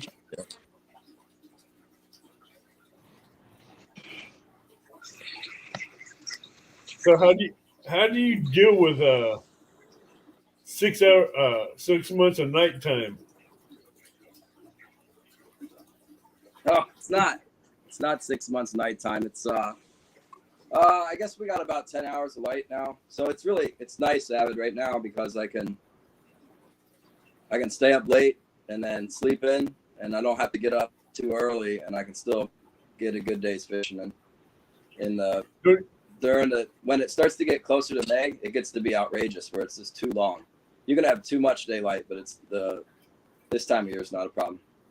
Yeah, but Efficient. in the spring, don't you have constant daylight? Yeah, it's pretty long day. The thing about it is, like, this time of year, the salmon only feed when it's light. So when it gets light, them jokers have got to eat, and they bite pretty good. But in the summer, like in May and June, it's the light all the time, and so the fish can just, like, there's so much time that the fish has to eat that they're not as easy to catch, really, for the salmon, Right. this king salmon. The king salmon is so important because it pays pretty good. You don't have to catch a whole bunch to get paid.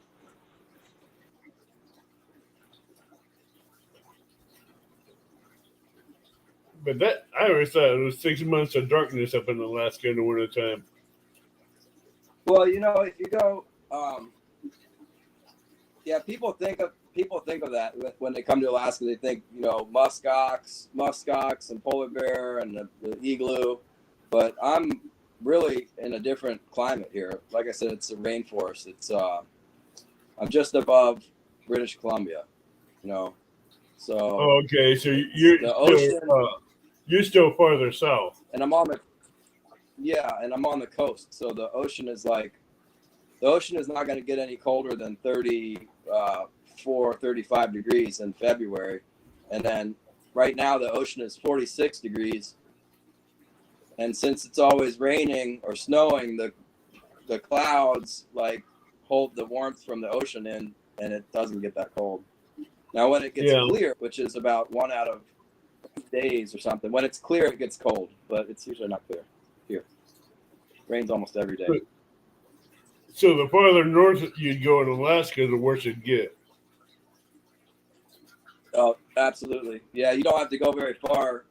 As soon as you get away from the ocean, it's gonna get, really cold. And you do have the northern lights when on a clear night, especially in the wintertime. If I get up real early, go fishing, I see the northern lights pretty often. They're amazing. It's like, it's not like the photographs you see, the aurora. It's usually you look up and you'll think, oh, that's kind of weird. And then if you keep looking at it, you're like, wow, it's not clouds. It's like green, green lights and purple lights. It's not as bright as what you see on the. It's solar gases dancing off our atmosphere. It's the solar gases from what the do they sun. call it? Solar wind. Yeah, it's aurora borealis, but it's more like not really a solar. It's more like a sun gases dancing across our atmosphere. Yeah, they can Solar. predict it too. They know when it's going to happen.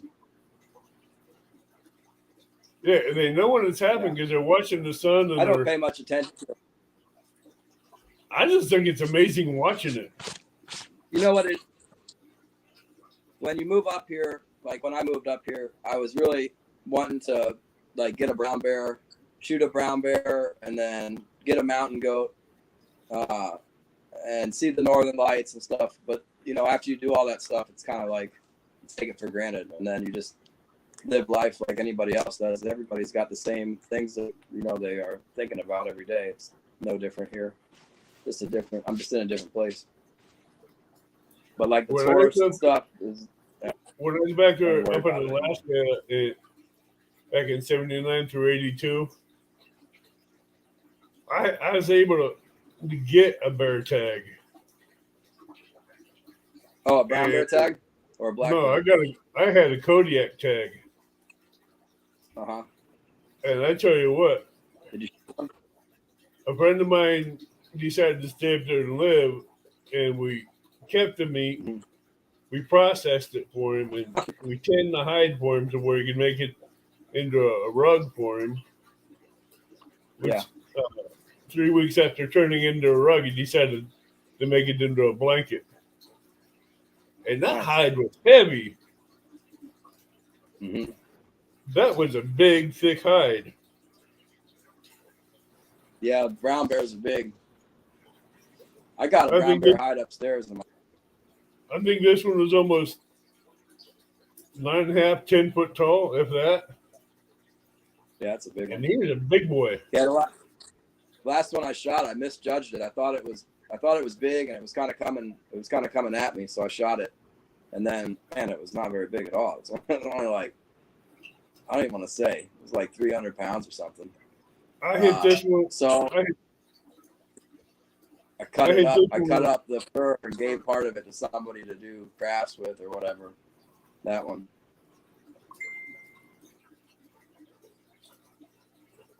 I hit this one with a 45-70 right in the heart. Oh yeah. And he decided to stand up and turn around and look at me. Shoot it again. Oh, I nailed him dead in the heart the second shot. Oh, with a 45-70, and I tell you what, he fell backwards and rolled over and got up and hit him a third time, and he walked off in the brush. I didn't follow because I knew what he was doing. Wait a little. I knew what he's doing. He's going to go in that brush and circle around and set up a trap. So what'd you do? Just wait a little while and then go get him? I waited 4 hours for him to bleed out and expire. Then I walked in there after him. But I had 3 other hunters with me, so I had called a couple of my friends and backed me up when we went in there. We found him 30 yards in. I shot I shot my first brown bear with a bow. I shot it with my Matthews. This was like, well, I guess it would be 13 or 14 years ago. And I had one of those pile driver arrows, a heavy arrow. And then I had this Zwickey Eskimo, the Zwickey broadhead. And it was a 60-pound bow. And I got into one of these little spruce trees on the beach. And the bear came. We were watching the bear. It was coming every day. And it came out, and then I had a guy with me with a 12 gauge behind me, and the barrel of the 12 gauge was over my shoulder like this. And it was so exciting because the bear's coming, and then you could hear its claws in the sand. It was like, yeah, like. and then it walked underneath, and I was only like 15 feet up in these branches, and I tried to, I've hunted deer for a long time, so I did like the deer, the meh, and it didn't stop, so I just went meh. And then it did stop, and I was at full draw, and it was looking with its head like this, and I put the pin, it was quartering a little bit away, Right. and I set the pin there, and then I thought, don't hit the trigger, settle it, hold it there, hold it, don't miss, and I shot, and the arrow just went, perfect, right where I was aiming, and the bear wheeled around, and I saw the guy with the shotgun barrel was doing this in my peripheral, and I was like, no, don't shoot. And the bear took off, and it ran like 60 yards, and then it started to look up at the bushes, and then I asked the guy, I said, could you still hit it? And he goes, yeah, I think so. And then I saw the bear start to like do this deal, and I said, don't shoot it. And it just fell over right there. Didn't even make it past 60 yards. It was cool. Yeah, one thing I learned something about a guy before I shot that bear was if you shoot him 3 times, he's going to run off in the brush. But don't follow him because they'll circle around and lay a trap for you. Uh-huh. And yeah, That's what that big bear did. He went in there. He circled around. He was waiting for me to go in there and make a mistake. There was a guy here who died. He died this year of his injuries, and I remember it was like about 3 or 4 years ago that he got mauled up in. So I'm in Yakutat, and Yakutat is got a bay, a big bay. It's called Yakutat Bay, and it goes 26 miles back up into the. There's a glacier there and a fjord, and then huge mountains. But Right. anyway, they were up there. They were up there bear hunting, and they had not gotten a bear. I don't think they got a bear. So anyway, they were leaving, and they got back in their raft, or whatever, to go out to the boat that was anchored up for them, and they forgot something from the campsite. Like they forgot the water jug, like the big camp water jug. So they sent this guy back to get the jug, and he went running. He ran through the bushes, to get the jug, and the bear jumped on him because he was running through the bushes, and it just tore him up, man. It like ripped his scalp off and broke I don't know how many ribs. He had lacerated, all this stuff was tore up. I was fishing, and I remember the harbor master has like a runaround 20-foot fast boat. The harbor master had gone up there 26 miles and then brought him back, and I seen him laying on the they had a stretcher in the harbor master boat, and he was all wrapped up in like gauze and then bandages and stuff, and there was like blood, visible red on the bandages and stuff that he had. Oh yeah. But, Yes. they medevacked him out, and then he survived for like years, but he just died from the injuries. Yeah, but one thing people don't understand about this bear claws, they think they're clean. They're not. Those bear claws they use to kill other game, and they never clean them. And them walking through the blood and dirt and manure and everything that they go through produce a lot of toxins and poisons that get into the human body from where they're getting slashed open by it. They don't get treated for that. The wounds don't get properly cleaned, and your body gets those infections, and they can't fight it off. And I tell you what, even though your wounds are healed, you still got the infections inside your body. Yeah, I don't want to get mauled by a bear. You kind of take it for granted around here, but Yakutat is known for brown bears. We got a lot of brown bears here, and they come like into town and get. What'll happen is they come into town. The town here, they say there's 600 people, but it's more like 200 people and a bunch of kids. And anyway, it's a really, really small town. But the bear, and they're all around is a huge wilderness, And the bears will come into town, and then they find, because they smell the trash or whatever. They'll find some trash or whatever, and then once they get anything, they're just accustomed to. They keep coming back looking for more, and they're like a huge nuisance. The animals are literally like 500 to 1,000 pounds, and they're sniffing around like a raccoon. And I know last year we're allowed to get one deer where I am. There's not very many deer, one deer only, and the daggone bear. I had it hanging on my front doorstep, like the eave outside with a rope up there. Yeah. And the bear came in the middle of the night. I felt the whole cabin went like boom, shake, and I heard a snap, and I knew what it was. And I got up, and then my flashlight. I couldn't find my flashlight, but I got my rifle, and I opened the door, and I could see this bear. It was like a big toad with the deer in front of it, and it was backing up. Backing up. There was a lot of snow. It was backing down the hill, and I just wasn't going to go after it without a flashlight. You're not allowed to shoot them anyway because they take you only shoot them if they're after you or they're destroying your property, but you can't shoot them if they're like taking your deer. It's not one of Well, those. hey, he did try to destroy your property. Well, it's a big deal if you shoot one. If anybody finds out about it, it's got to fill out all this paperwork, and then they try and write you a ticket. They can send you to jail. It's better just to, What, did they give you another deer tag? What's that? Did they let you go shoot? No, it wasn't about the deer. No, only one deer allowed here. Only one buck. 30-day season. They didn't let you go get another deer since your deer was stolen. No. I wouldn't even. I mean, why would they? I've tagged out. It's not a big deal. You know, there's all this food here. That one thing we have is food. I'm fishing all the time, so you know, I got plenty of fish. It's not a problem. It's just sort of a luxury to have venison. Yeah. It's been nicer that the bear left that deer alone for you, but Yeah, well, you know what? I was keeping ducks. I was keeping ducks, and the daggone bear came and busted into my duck coop, and then ate up on all my ducks. It scattered these ducks, and then ate a bunch of them, and it got in the coop, and it was like eating some ducks. It sat on some ducks and like smashed them flat like a beer can, and then I recovered some of my ducks, and then I got an electric fence. But that bear came back, you know, and got my deer later on. It was like always around waiting for something at my house.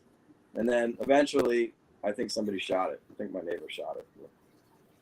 That's what happened. well, next time Say a fed bear is a dead bear. you know the hot wire keeps the bear away from your ducks. You might want to do a Right, hot well, wire. I got the fence after the duck, because you know what, those ducks are expensive. I got these expensive ducks, and then fed them the food. To get the food in here is like, I can't remember, 50 cents or $1 a pound or whatever it is, but they're expensive. They're like, you know, I don't even want to say, I don't know. It's so much money you don't even want to think about it. And then the bear is stealing my ducks. It's an awful shame. But I'll get ducks again. Ducks are cool. I like to eat them too.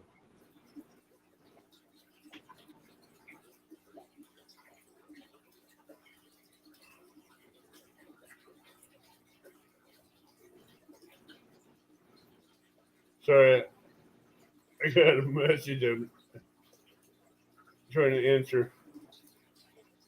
Text messages. It's a messenger message. Asking the question. But the time I was up there in Alaska, I was up north of Anchorage, about 50 miles north Mm-hmm. east of Anchorage, about 50 miles north and about 80 miles east. I tell you what, Mm-hmm. that was some beautiful countries in those mountains with the pines in it. We're going out in those Yeah, flats. it is. No, that's bad in the wintertime. The mud flats? Yeah, Mud flats? Yeah, like around the rivers there. you get out there in that open tundra in middle of winter, you ain't going anywhere unless you got a good dog sled or a snowmobile. Yeah. You're freezing. My buddy lives up there. He lives up there. He goes trapping. He traps for fun around Palmer.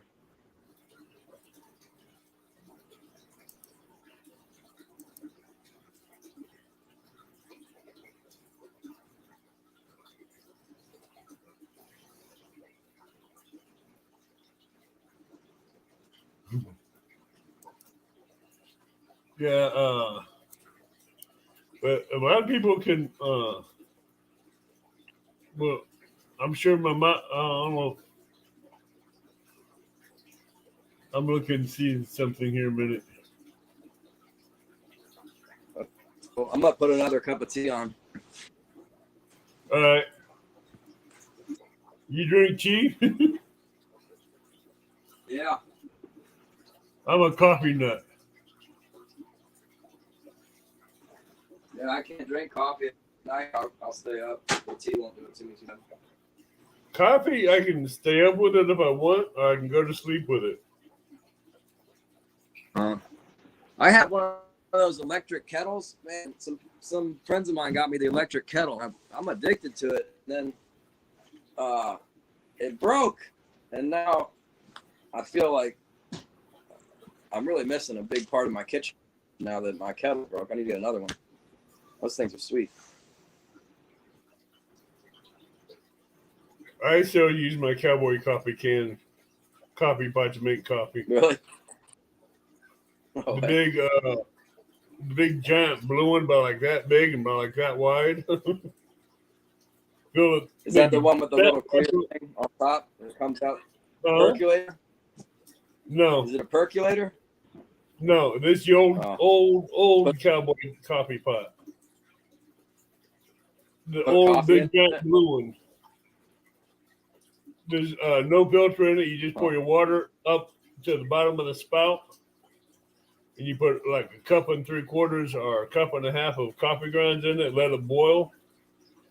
When it's done cooking to the strength you like it, you pull it off, let it set a minute, and pour some cold water in there, and it pushes the grounds to the bottom of the pot.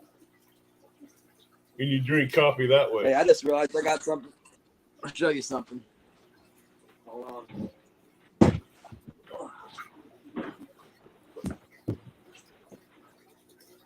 Check this out. Here's my goat. I shot a goat one time. The dog ate this. The dog ate my mountain goat antler or horn. Look at this. Check it out. You can just pull them off there. Oh wow! Maybe I glued it back on. But anyway, it's kind of like a it's kind of like a toenail or something. The little grooves. Right, that's all cartilage. And it was more black, darker. Anyway, that's really something, isn't it? My mountain goat. It's a big one, actually. They got some benchmark for like a trophy, and it's just short of it, but it's not a small one. The progster wants to know if you like to have some crumpets with your tea. No crumpets. She goes, does Glacier need crumpets with his tea?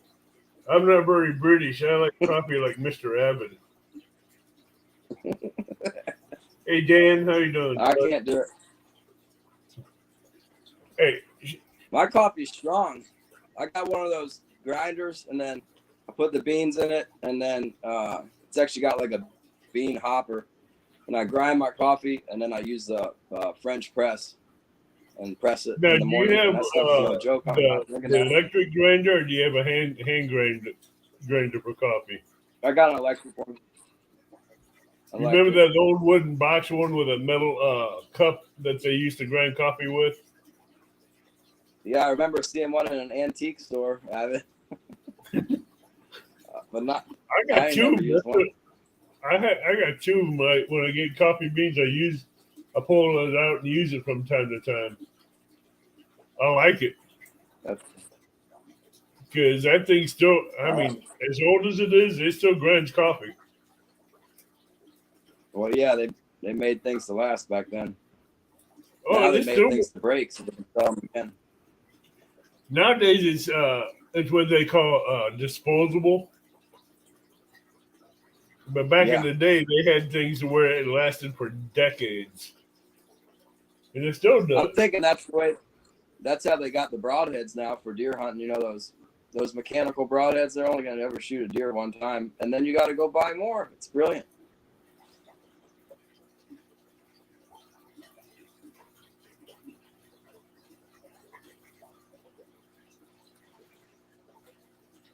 Froggy, Allison, Bigfoot over there.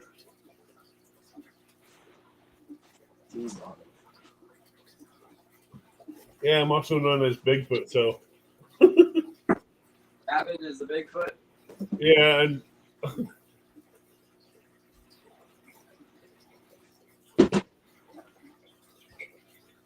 All I think about is that St. Croix fishing rod, the Avid rod from St. Croix. That's what your name makes me think of. oh really? Yeah, remember those rods? Yeah. I don't think I could ever afford one. But I remember.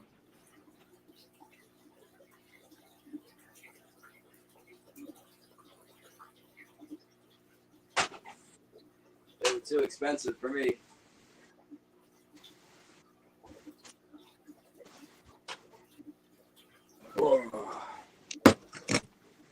Let's see. See if it'll focus in on this. My ticket from today. Where is it? What'd you Yeah, get there's a my ticket fish. for? Oh, your fish ticket? Those Your are my fish. tag? Yeah, fish ticket. Okay. Yeah, 3 fish. See, it's got them red king salmon. They classify them as over 10 pounds or 11 and under 11. So I had 2 for 20, 1 for 14. That's how I do it. That's And then you get this as a record to make sure they pay you. okay. So, Really Uh, slow what- fishing. Actually. what's the going rate for king salmon up there? Yeah, it's $8.75. Is that See that? a fish or per pound? $8.75.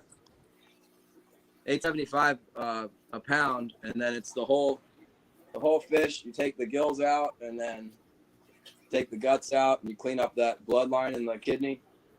And, Yeah. you know what? When it snows, I keep snow for ice and ice them up with snow. But there's no snow right now, so I'm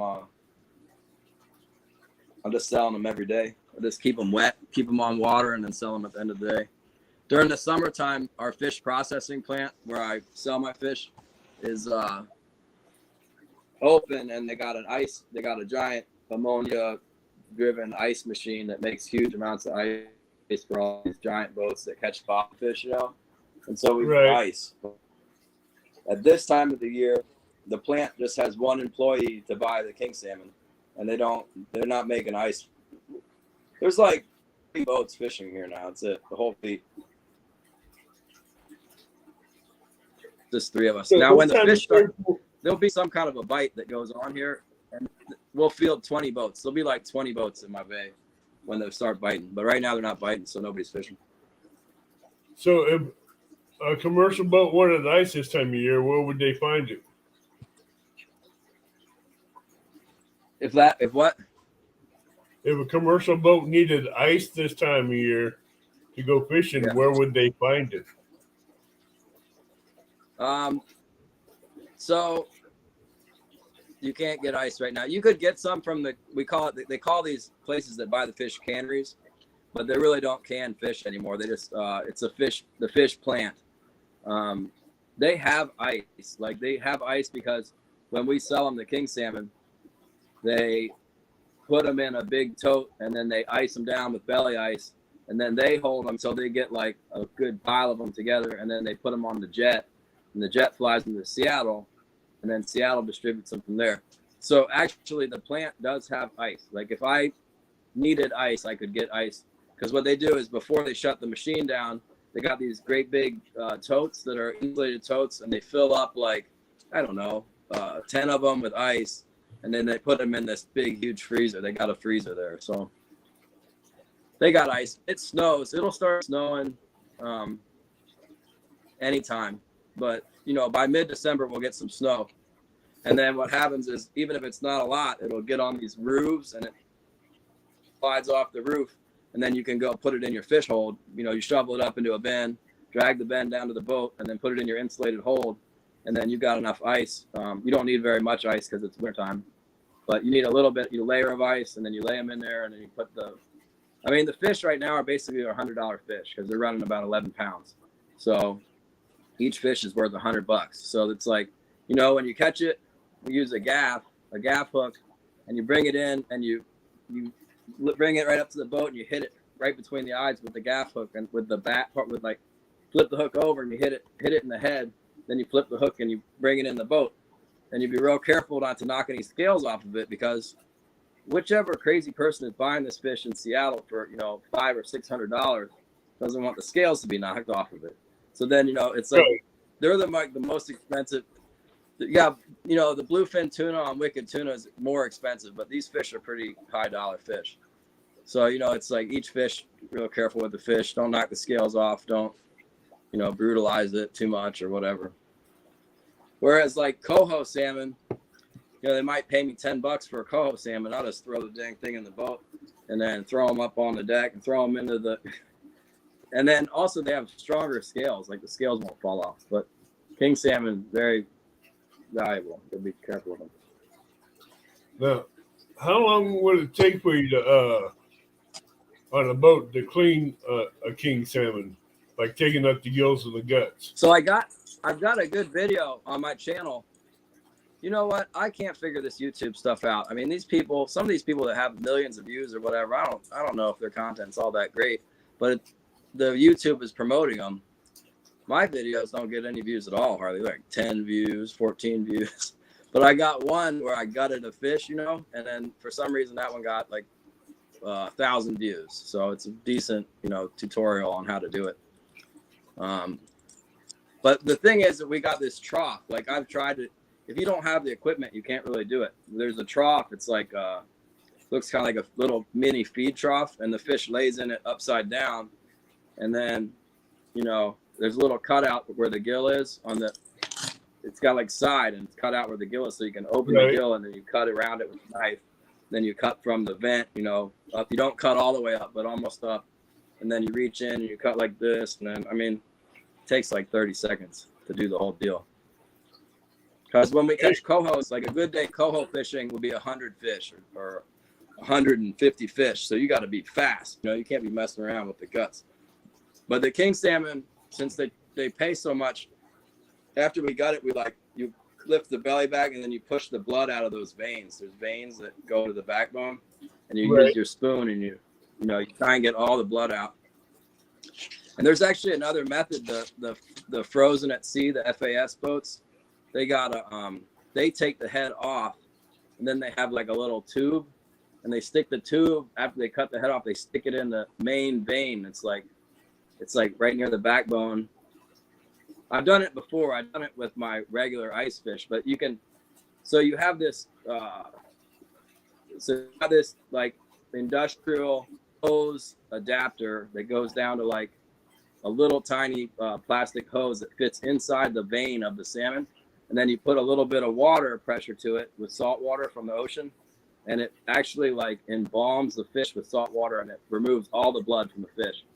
So like the frozen at sea boats do that process, and they get all the blood out of the fish, and then they freeze it and they glaze it and stuff, and they get even more money for the fish. But then they have to mess with all that, you know, they got to do all that to get the blood out of them. And then they got to do all this stuff to get them in the blast freezer.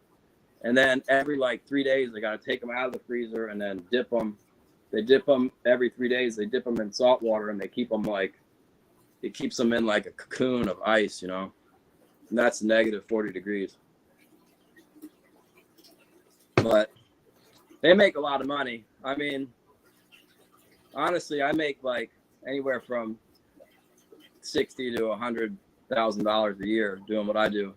And the guys with the freezer boats, they might make, you know, $120,000 to $200,000 a year, but they've got way more overhead, you know, and they got crew, and then they're running the generator all the time, and they got to pay to park the big boat. But I don't know. I thought I wanted to get a freezer boat, but I don't know now, because the whole thing is kind of backed up with the king salmon. Having a big commercial fishing boat, what would be the cost of one of them things? You know what? Boats are kind of like cars, man. You know, you can get one for cheap that does the job, or you could get one that's like really not that great at all, that costs a freaking fortune. And people are crazy. They're going to sell their boat and be like, my boat's $800,000. And then another guy have the same boat, and they'll be like, yeah, sell it to you for $200,000. But a freezer boat would be like, you know, at least $100,000. Between $100,000 and $500,000. My boat I bought for $38,000. It's a I have a little boat. I have a small 26-foot boat. And then I bought the boat from this guy, and he was fishing it. It was like hot, you know, and it had the wet frost. And he was fishing it off the deck, and then I bought it from him. It's kind of old, you know, and I bought it for $38,000. And then I went ahead and I put in the full-on commercial fish holes. Like I built, there's another fishery. It's called the chum salmon, and they basically are like ranching the fish, like the hatchery. They put out like all these fish, and then when they come back, you catch them where they come back. And the chum salmon has got the biggest eggs, and they export them to like China or Japan, both, and the United States for like the sushi egg or whatever. you know, when they eat the egg with the sushi plates or whatever they do with them. Anyway, for that fishery, you need this tank. You can't just have like for king salmon right now, you could do it with an igloo cooler or whatever. But for the chum salmon fishery, you need to have like big tanks because you got to use slush to preserve that egg like that. You got to have slush ice. So anyway, Right. I put in three fish holds in the boat, and then I made like a trolling pit, which is somewhere like when you go to fish in the back of the boat, in my boat, you step down so that the gunnel is like right here, so that while the waves are going, you don't like fall off the back of the boat because I'm fishing alone out in the middle of the daggone wintertime in the ocean. So I did all that, and that cost a lot. That cost maybe $20,000 to do the work on the boat with the fiberglass and the whatever. And then, you know, I put an autopilot in it. I just recently redid the radar, and I got another fish plotter. I got a updated, you know, top of the line, whatever, blah, blah. So I got a nice 26-foot boat, but it's just 26 foot. It's got like an inboard, you know, it's got a Yanmar 80 horsepower. And then, you know, it's got a keel. It's not like a bass boat or anything. It's it's a substantial boat, but it's small, which is good because fuel is so high now that it's really the way to go right now. Small boat. But that's on my channel. If you were to look at my channel right now, what you'd see is like all these clips from when I was in the Philippines. But that's just the last, 30 days or whatever. Before that, it's all salmon fishing and moose hunting. So since you moved up to So you can see- Montana, I mean, not Montana, but to Alaska, how is it different from living in the States to living now in Alaska? What's the differences? Well, when I first came up here, what I did was I wanted to be a fishing guide. So I went and I got a job I got a reference, and I got a job at a fishing lodge. And then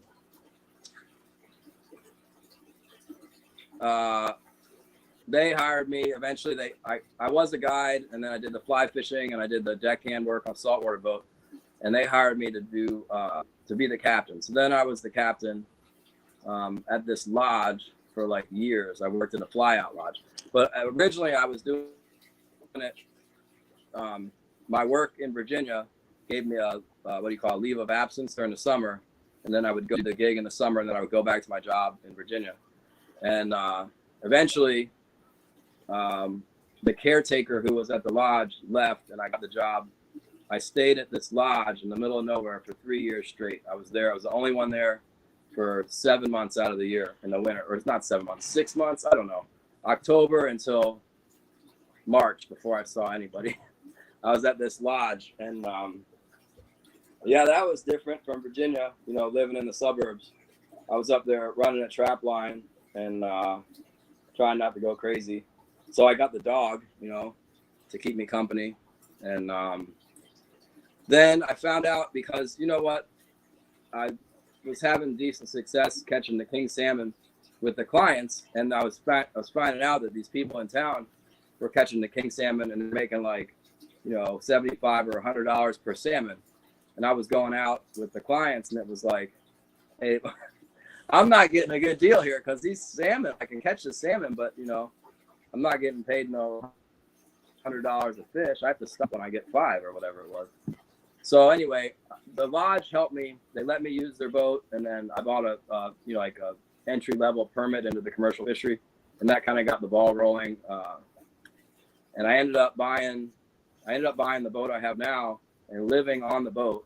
I lived on the boat for like 2 years in the harbor here, and I was really blessed to have success with the fishing and was able to afford some property. So, because I was looking at I got to get off the boat. It's this little grubby little, bunk in the boat and dripping rain on me and stuff. So, but I didn't want to rent. If you rent someplace, it's like, how are you ever going to get out of that? You're always just be spending money on rent. So I bought some property. It was $10,000, $10,000 for a half acre here. And then, I was really blessed to catch some more fish and had a really good year or whatever. So I bought material to build a cabin from Home Depot. It was like $11,000 for the material for the 16 by 24 cabin, and then it was like $6,500 to ship it here on the barge. And then I paid plane tickets for my friends from Virginia who were carpenters, and they came up and built the place in like 4 days or whatever. So that was maybe, I don't know, 7 years ago. And the property has gone from, the property value it went from 10,000. Now it's worth like, just for the lot alone, it's like 36,000. And then I don't know what they keep jack property tax. The place is worth quite a bit now.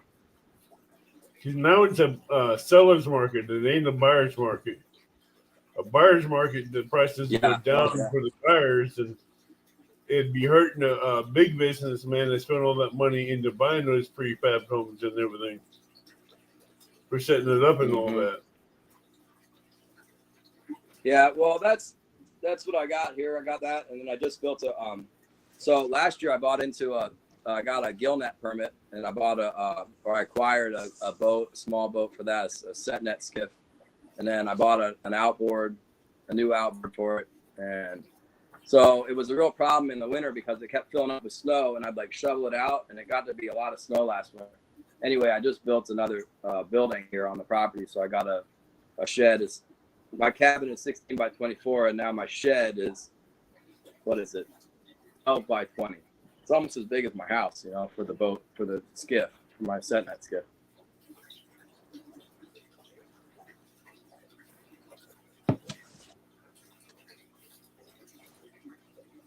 So my taxes will probably go up again.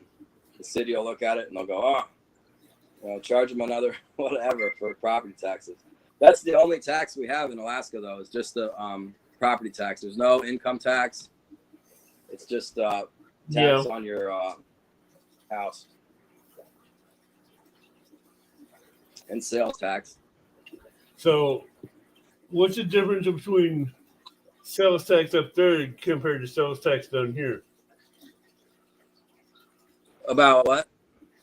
What's the difference between the cost of living up there and the cost of living down here? Oh man, it's gotten crazy here. It's just nuts. I got a 10-pound bag of potatoes. It's $16.95. Milk, half a gallon of milk is $6.99. A loaf of cheap bread is $8 a loaf. You get the idea, right? Turkey for like Thanksgiving turkey here is $3 a pound in the freezer. And things are coming down a little bit, believe it or not. That's the slightly reduced price in the last few weeks. So it's nuts. And then if if I was renting a place, it would be killing me because the housing here is terrible. There's like a housing crisis in Yakutat. They need more buildings. But what's cool is you can build you can build here with like. So I built this place, I went down to the city office and I just said, I'm going to build a house. And they're like, okay, here's a permit for $25. That's it, man. There's nothing else. Then I built the house, and then I put in a septic tank with like a 55-gallon drum that we jerry rigged with some baffles and stuff. And it's just done. Nobody's bothering. If you watch YouTube videos on people who do something like that, and a lot of times they end up getting evicted or fined up the wazoo. I've seen a lot of different homesteading people that go up to Alaska and try to homestead, and it's not easy. Alaska is very unforgiving. Well, it's expensive. Oh, it's very expensive. It's the most expensive. Like it's more expensive than Hawaii here. But you can. I mean, this is. I can't fish every day because of the weather, and sometimes the fish stop biting. But like this is, what is that? 34 times 875. I don't know, whatever that is. That's how much I make a day. So I can afford the bread or whatever. It used to be even better. The price used to be better. The price is down for me on the fish. No, I pay less. Does the pipeline still pay people to live up in Alaska? Yeah. Actually, this year was a big check, and I don't know why, but they haven't given it to me yet. They're like holding it back. I've only ever collected it one time before, but this last year, you got to file for it. I always forget because I don't know. I've always had a job, and I'm from Virginia, and like I just don't think of the government as something that's just supposed to be there to hand out money. And so like I'm usually working, and I forget about filing the stupid paperwork. But this year it was supposed to be big, and I did remember because everything's so expensive now. I'm like, well, I better get that money. So I think I don't know if you want to call it give or whatever, but the state set it up, our representatives that we voted into office set it up with the oil people that, for, as long as they're going to be extracting oil, they're going to owe the residents, such and such amount of the profits, right? Right. And then the problem is that the state government holds the purse strings. So like what they have been doing is reallocating it into their own, pockets or whatever, build the road or give themselves a raise. But this year they gave a pretty big one. It was like $3,200. I'm waiting for it. I'll get it. I mean, I qualify. It's just they're pretty strict about it. Like my rural address, like we don't have a postman here. There's a private address, like the city. I don't know if it's the city or the post office or whoever hasn't put it in, or who. I don't know what they're doing, but I haven't got it yet. Everybody else has got theirs, but I didn't get mine. $3,000 some. They just give it to you. Damn. No, I wish I would. But it's usually not that much. It's usually like $1,000 or $1,600. But this last year, I mean, they know that everybody's getting killed up here from, like I said, the $7 milk and the $8 bread. In fact, those are the regular prices. If you go to the convenience store here and you look for the expensive bread, I couldn't believe this. The other day, Killer Dave or whatever, Killer Dave bread at the convenience store here was $16.95 a loaf. Can you even believe that? Like we're almost at $20 for a loaf of bread here. That's outrageous. I know. That kind of sounds like New York. That's unbelievable. It almost sounds like New York or somewhere, or California. I shot a moose, so I got half a moose. I split it with a guy, but I got a moose, and then I ate king salmon the last 2 days. So it's like you really can't complain about food, but there's some things you got to buy, like bread. I just don't buy it there. And I don't know if I could buy it for $17 a loaf. That's too much. I would start baking bread over here, Even rice. The rice at the store, is like $2 and something a pound to eat rice. Like cook it yourself, not like a restaurant. For a state the size of Alaska with not that many people that's actually living in there, air cost of living is high. 800,000 people live here, I think, right about. Maybe it's changed. Now, how often does that population change? I don't know. I haven't looked in a while, but I think it's around 800,000. My town here is 600. It might have gone up a little bit because they've got the government subsidized health clinic or something. The Native Corporation got grant money and they built like a whatever. I don't know. They just spend money. The government gives it to them. They spend it. That's the deal. It's like as much money as they can get, they'll spend it one way or another. And so what they spend it on for this money, they got a grant for a clinic. And so they got this clinic in here, and then a bunch of people moved. They got to staff the clinic with people who have qualifications. So there's more people than ever in Yakutat to staff the clinic. But in Yakutat, you have 70% of the population works for the government because there's a Forest Service. So the government has a Forest Service office. So you got these people that work for the government in Yakutat, Alaska, in the middle of nowhere. There's no roads that come here. It's all airplanes and boats. And there's like these people that make $100 and some thousand a year, and their job is to like take care of the Alaska, and they really don't do anything. I'm just saying. I don't know. What do? They drive out there and they cut brush, sometimes, or whatever they do. The Forest Service, they watch Oh, the yeah. river. They got a new one now that watches the river, because we got the famous river here.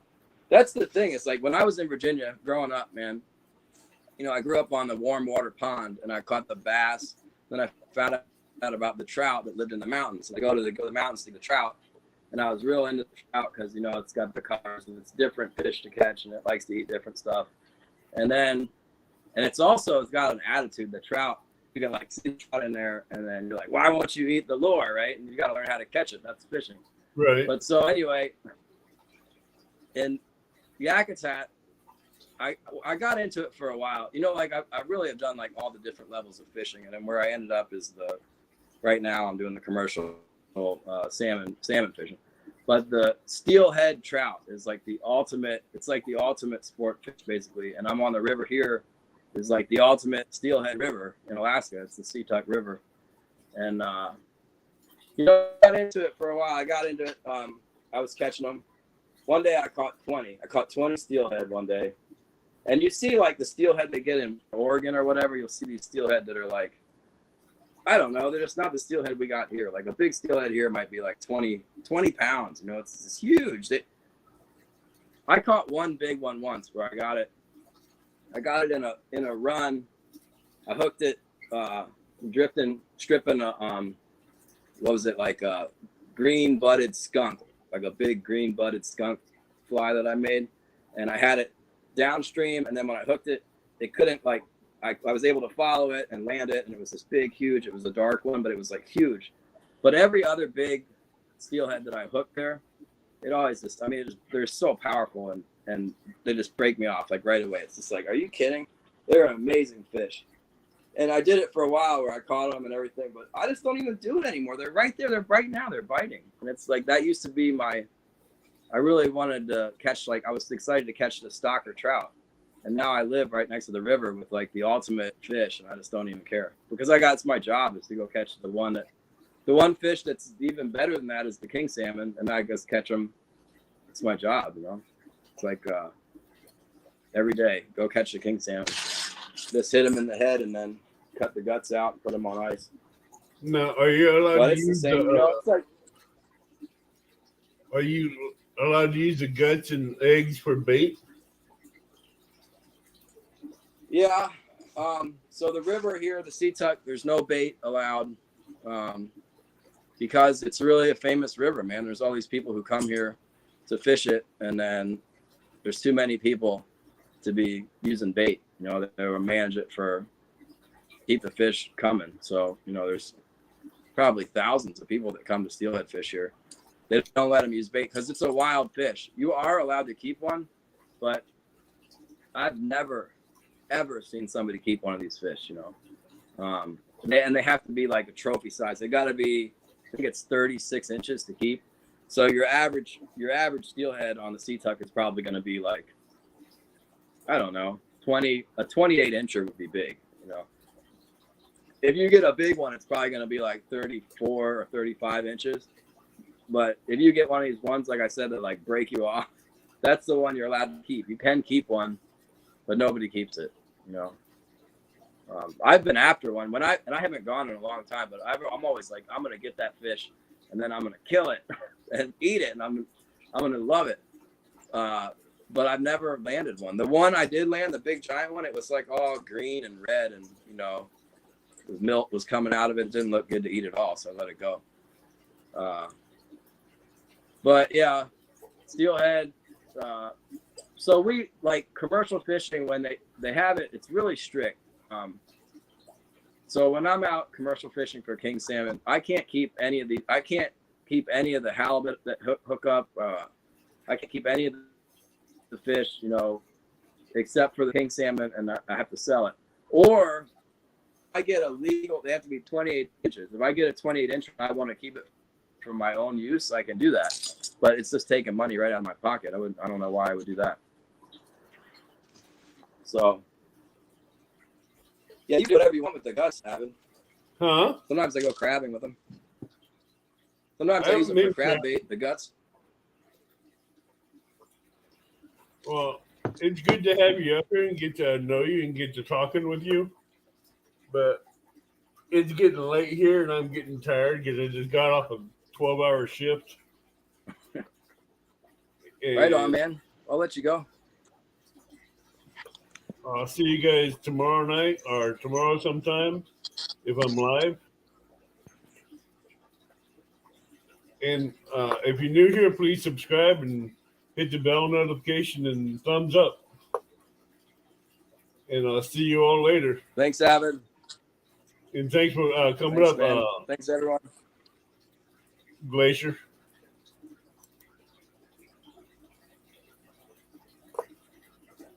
Everybody have a good night, and I'll talk to you later.